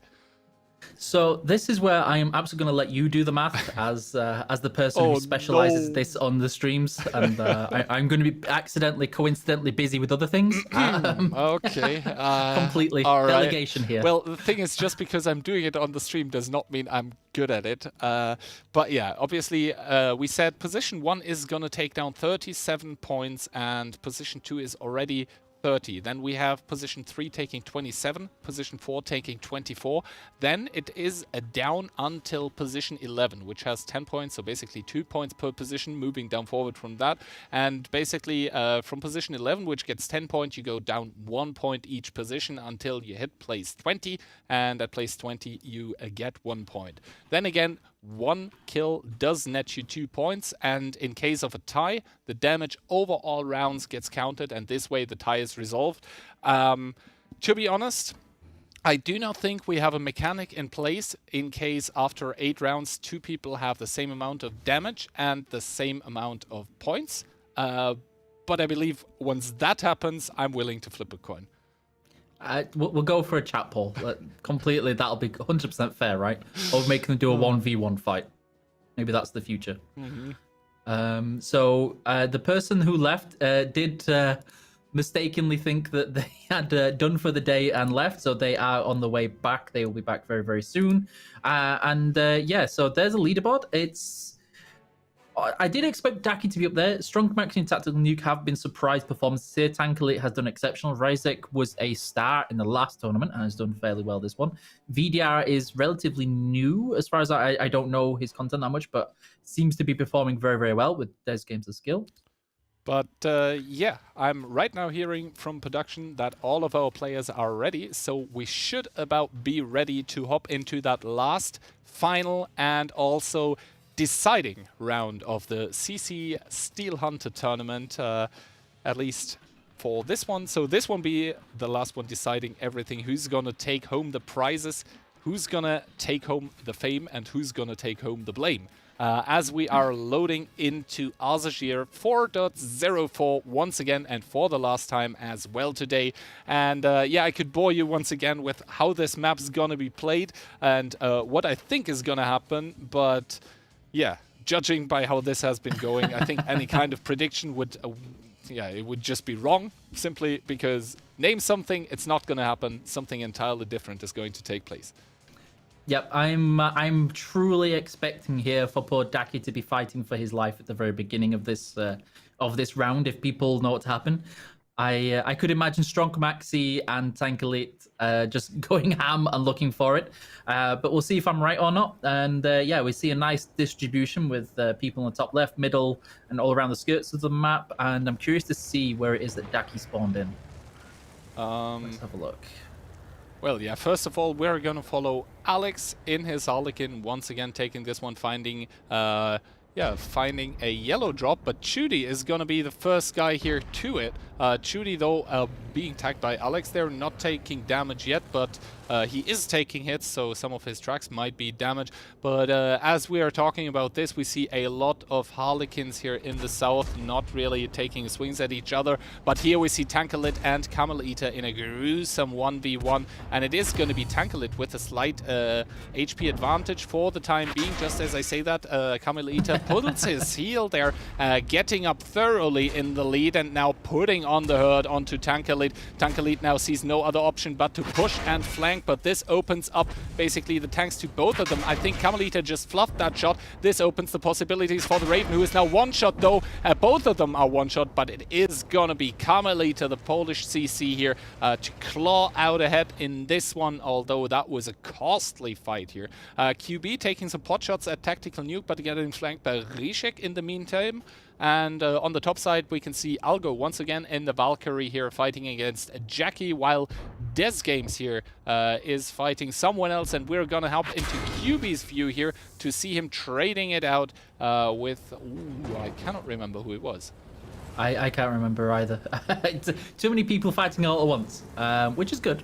But here we can see QB sensing that he had the advantage with this one, with Jack and Algo coming fairly low. Tactical Nuke is getting chased by QB. In return, Tactical Nuke, it looks like he's maybe chasing XCR. I'm not sure. I think Algo has the advantage here on Jackie, who is in a lot of trouble. Alex getting shot at by Spitman. We see Yizny and Strong Maxi disengaging from one another. This is where we can see Quickie Baby still chasing down the opponent, trying to secure a couple of points or maybe some XP. And yeah, there we can see, of course, Algo picking up Jackie, Karl Heinz picking up Mr. Chef, and Skill picking up Dez with 3 kills in very quick succession. And we can see QB finally finding Tactical Nuke and definitely coming in for the destruction. Tactical Nuke in a whole world of trouble, and if he's not very careful, Quickie Baby does have a massive advantage here. We can see a slight bug going on, but Quickie Baby looks like he should secure this nicely. Nope, bounces one, still got plenty of hit points advantage. Gets unlucky with the 1 hit point and finally secures that one, which brings us left with Daki, who is staying out of trouble as the leader, the top 3, I believe it was. On there, Quickie Baby picking up the drop and going for the trouble. And then we see Camel Eater chasing down Call Me Piotr, Karl Heinz, I think it was Ryjek killing Chuddy, and Karl Heinz staying out of trouble. Call Me Piotr now getting chased by, I can't remember or see who that was, and I think Call Me Piotr needs to be very careful where he's going to go to next. Yeah, Call Me Piotr here just trying to get away from Kamelita, but it's not going to happen. Kamel with a nice shot there, nice flick through the containers, and he does pick up Call Me Piotr, so he's also out of it. But Daki, the current leader, he needs to be very, very careful. He wasn't able to. VDR picks him up, and this just opens up the leaderboard to so much variety. As you can see right now, this were the points before the game, but Strong Maxi, Tactical Nuke, not too far behind Daki, and this is a huge kill coming out by VDRPL, and yeah, we're gonna have to see where this one goes, as QB seems to be wanting to take the engagement against VDR. QB popping the Berserker here, where you can see it in the top left of the screen. VDRPL, who just picked up the current leader, now succumbing, having to succumb to the British power of tea drinking that is QB. QB on a rampage here with a 2nd kill of the game, mind you. He might be in for a good result here. And now we are having to switch. I believe Karl Heinz and Kamil are fighting up on the right side of the map. Yeah, Kamil indeed here in a dire situation. 426 HP, 183. We can just see the HP dipping, and it's Karl Heinz indeed picking up Kamil. So yeah, some unexpected kills, or rather some people very, very low in the board getting kills on people high in the board. And yeah, now everything seems to be calmed down a little. Down in the dried out riverbed, we see Svitman picking up the blue drop. That's going to help him moving forward. But taking a look at the actual levels of the tanks, there is only 1 tank so far on that crucial level 7, and it's Karl Heinz. So here we can see a slight chase down there into, I think it's Svitman who takes out the pink or purple color. We see there, yep, so Svitman is trying to run for his life again away from Ryjek, who is maybe getting into a crossfire from Strong Maxi as well. But here we can see Ryjek does see Svitman. Nope, Ryjek's empties his clip, he's happy, got the XP, goodbye, thank you very much. I'm going to pick up some drops. And things should go a little bit quiet now, as you see Algo, Alex sticking around the outside. Karl Heinz doing the same. Ryzek maybe running to Karl Heinz soon. XCR staying out of trouble. Quickie Baby definitely staying out of the way as Karl Heinz takes a little bit of tracking damage, chasing after Ryzek, who is dropping the strike. Didn't do very much. So let's see how this one drops out with the Raven. Not able to quite keep up with the Harlequin, but maybe he can get a tracking shot. I'm not sure if he'll get lucky. No, looks like Ryzek should get away from this. Yeah, I mean, Karl Heinz obviously knows in what kind of position he is in right now. He's trying to put in a 2nd, doesn't connect though. He is going to go for the reload with the autoloader, that brutal thing that just dishes out so much damage.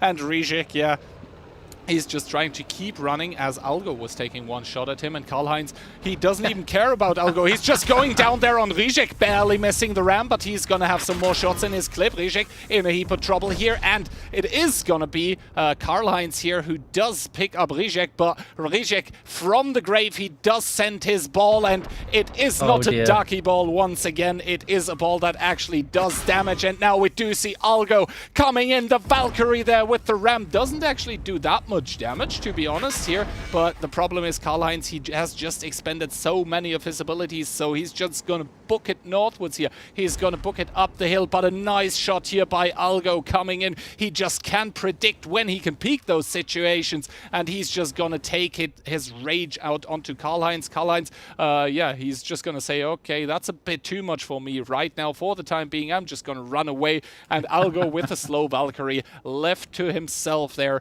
After that pretty unsuccessful engagement, you have to say, for him. He didn't get the kill, and he only got a bit of damage. Now we see Karl-Heinz here. He just took the engagement and had to run away against Algo. He did now take the green drop, so that means he has a lot more HP. And now we see Strong Maxi here, one of the people high up in the leaderboard, getting rushed by Svitman. Svitman, the check CC, he does pick him up and does secure a lot of XP for himself. Svitman's still level 7. He's probably going to level up now as he does, and we are left with the last 5 people here. It's Algo, Karl-Heinz, QB, Svitman, and XCR on the brutal battlegrounds of Arzajir. Yeah, so there we can see Svitman doing a fair bit of bullying in this game with some of the high plays leaderboard people. We can see Quickie Baby getting into a fair bit of engagements going on there right now. So I'm not sure what the leaderboard's going to look like towards the end, but you can see, I think it's Quickie Baby and XCR. I can't remember who the yellow one was. We can see Svitman in a whole world of space and freedom to move around relatively easily. I can't remember who it was we didn't get to see drop to. So there it is, the Quickie Baby falling down XCR, who's about to get himself crossed on by Karl-Heinz. Svitman sees what's happening on the horizon, says, I want to be a part of that party, please save me some cake. Algo staying out of trouble with his big, strong, slow tank. And yeah, now we have a DPM brawl, and Quickie Baby picks up the kill on Karl-Heinz. Svitman looks for the side shot, like, nope, he's not going to get it. Maybe. I think Quickie Baby's getting a little bit greedy, I think, here. No, it's fine. He does recognize he can just go into the corrosive mist, but yeah, Quickie Baby not only on a rampage when it comes to the abilities to his tank, but also in this game, I believe the third at least kill for him. And yeah, we can see he is max level. He does have every ability available except the heal, so not too bad for him, as Svitman also activating the Berserk, trying to follow XCR here. XCR missing the stairs, and that is going to be very good. I mean, the ball is coming in, and once again, it's not a Ducky ball, it's a one that does damage, but it does not save XCR here, as Svitman does get yet another pickup in this game. He does have the auto reloader, very, very interesting. But yeah, now we are left in a 1v1v1. It's a Mexican standoff here. Algo, QB, and Svitman, the last 3, and we're gonna see which one of them is gonna secure the top spot on the podium in this tournament for the first time.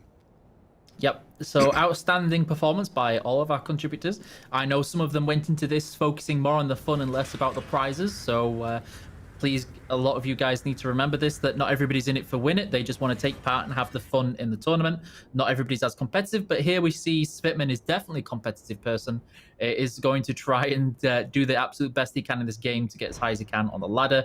Hopefully, probably trying to secure one of those prizes, where we can see so focused on to Quickie Baby isn't going to see Algo to his right. And I'm curious to see if Algo's going to take this or just disengage pretty happily. Quickie Baby using the smoke to great effect to disguise himself and keep the visibility away, and might just get away to fight another day, while Algo is in precariously close to Svitman, who, yeah, does take a shot from Algo, and Svitman just disengages and seems to be chasing down Quickie Baby, probably the easier target than the Valkyrie. Yeah, we do see now here the consumables that Svitman has available, and those are pretty stacked up. At least 2 of each, and you can see QB there up in the north. He is not healing at the moment.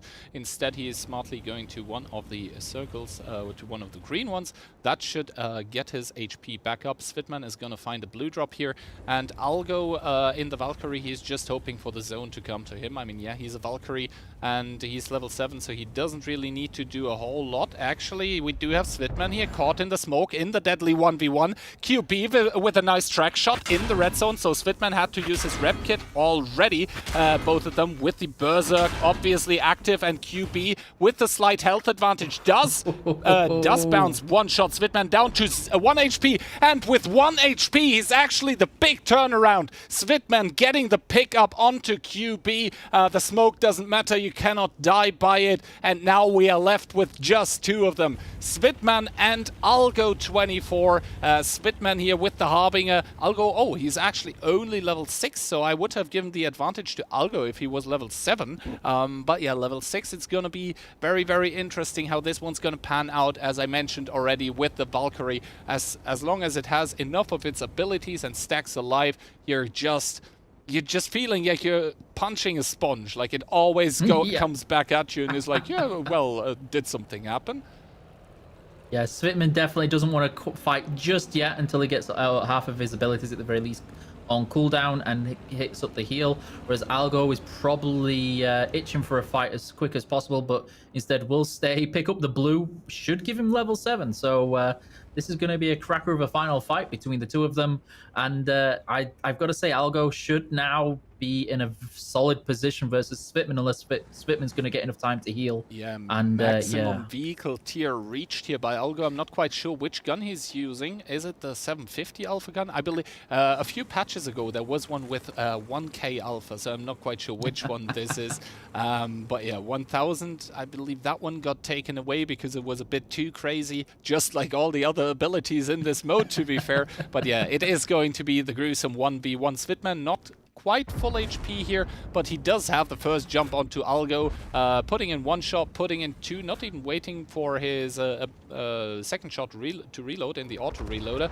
And yeah, Algo now desperately trying to close the distance here, and Svitman, he's actually gonna go and greet him here. Svitman with the upper ground, so Algo, he doesn't actually have a speed boost. He has 1 more healing zone and 1 more personal heal available. Obviously the healing zone with the advantage that you do not get interrupted upon getting damage. Svitman there trying to get some more shells into his outer reloader, and Algo now pushing up the hill, that E100 hull with the shield added too. Svitman there in panic, fluffing 1 shot into the air, and we can now see Algo coming in. Svitman there. Now, he popped his Berserk. That's his chance. He needs to take it. Algo not yet popping the healing zone. He actually gets away from the autoloader. He's just going to wait until the Berserk runs out, and this is where the Valkyrie comes to shine.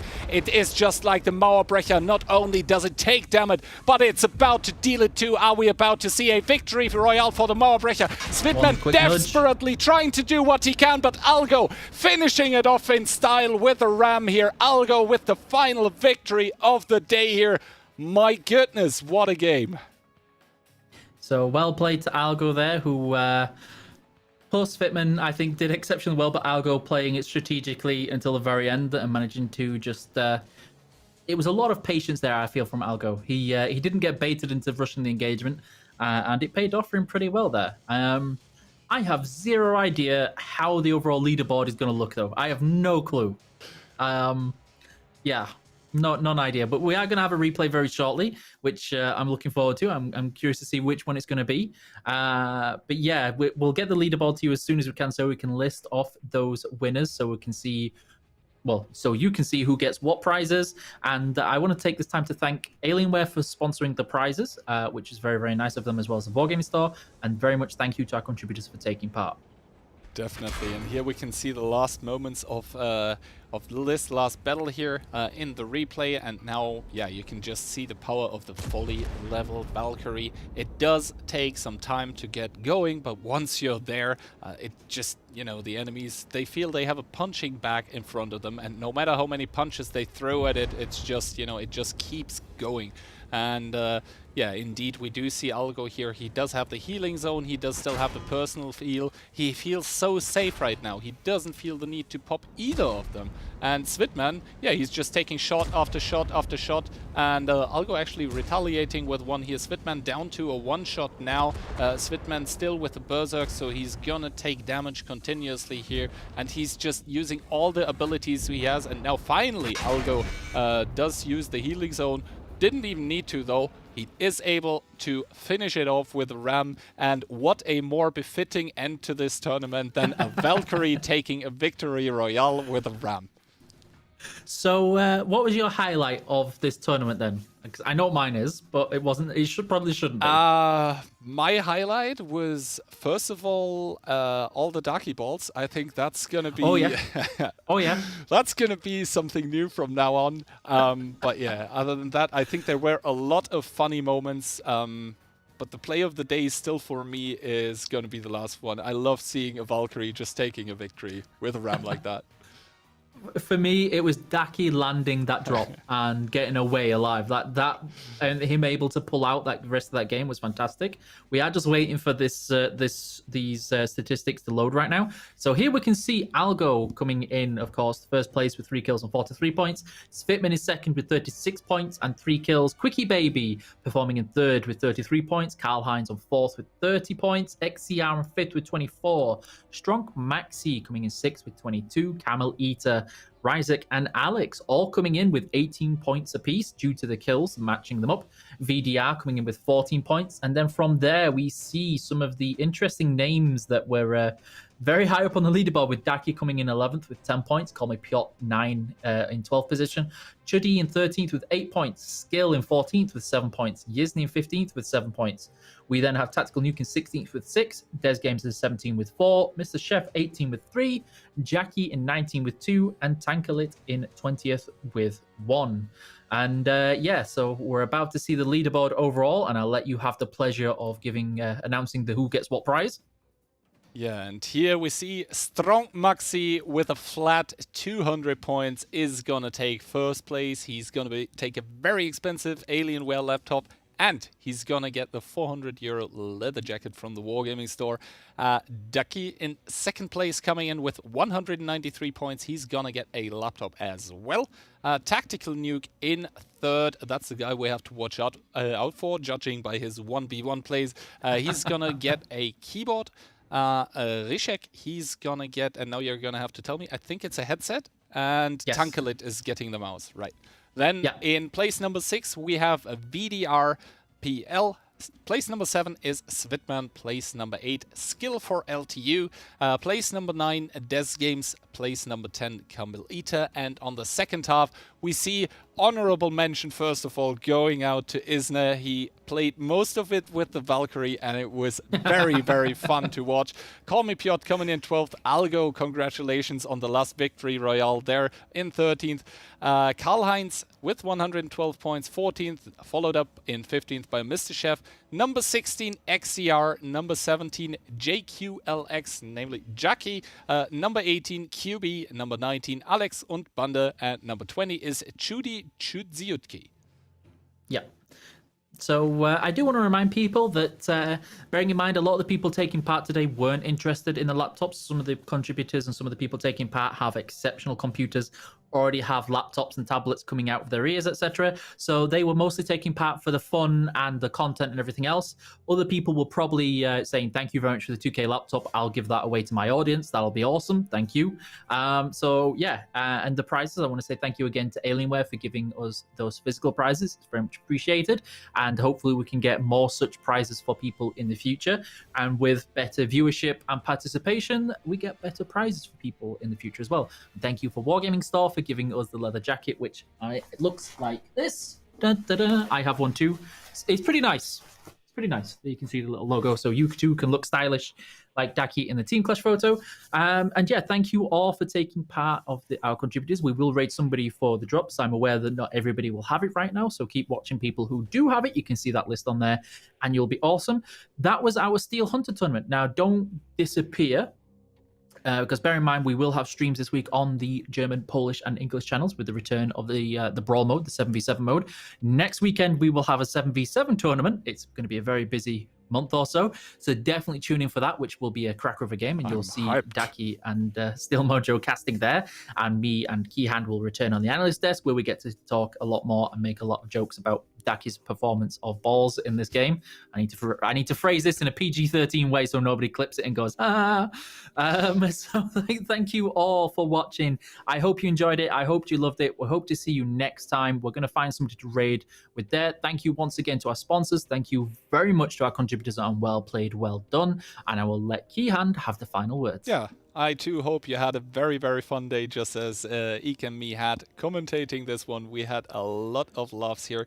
And yeah, see you hopefully at least next weekend for the 7v7, the VOD 7 tournament, which had the qualifiers this weekend. It has already been a few cracker games there, so don't go anywhere. Just stay on the stream until next weekend.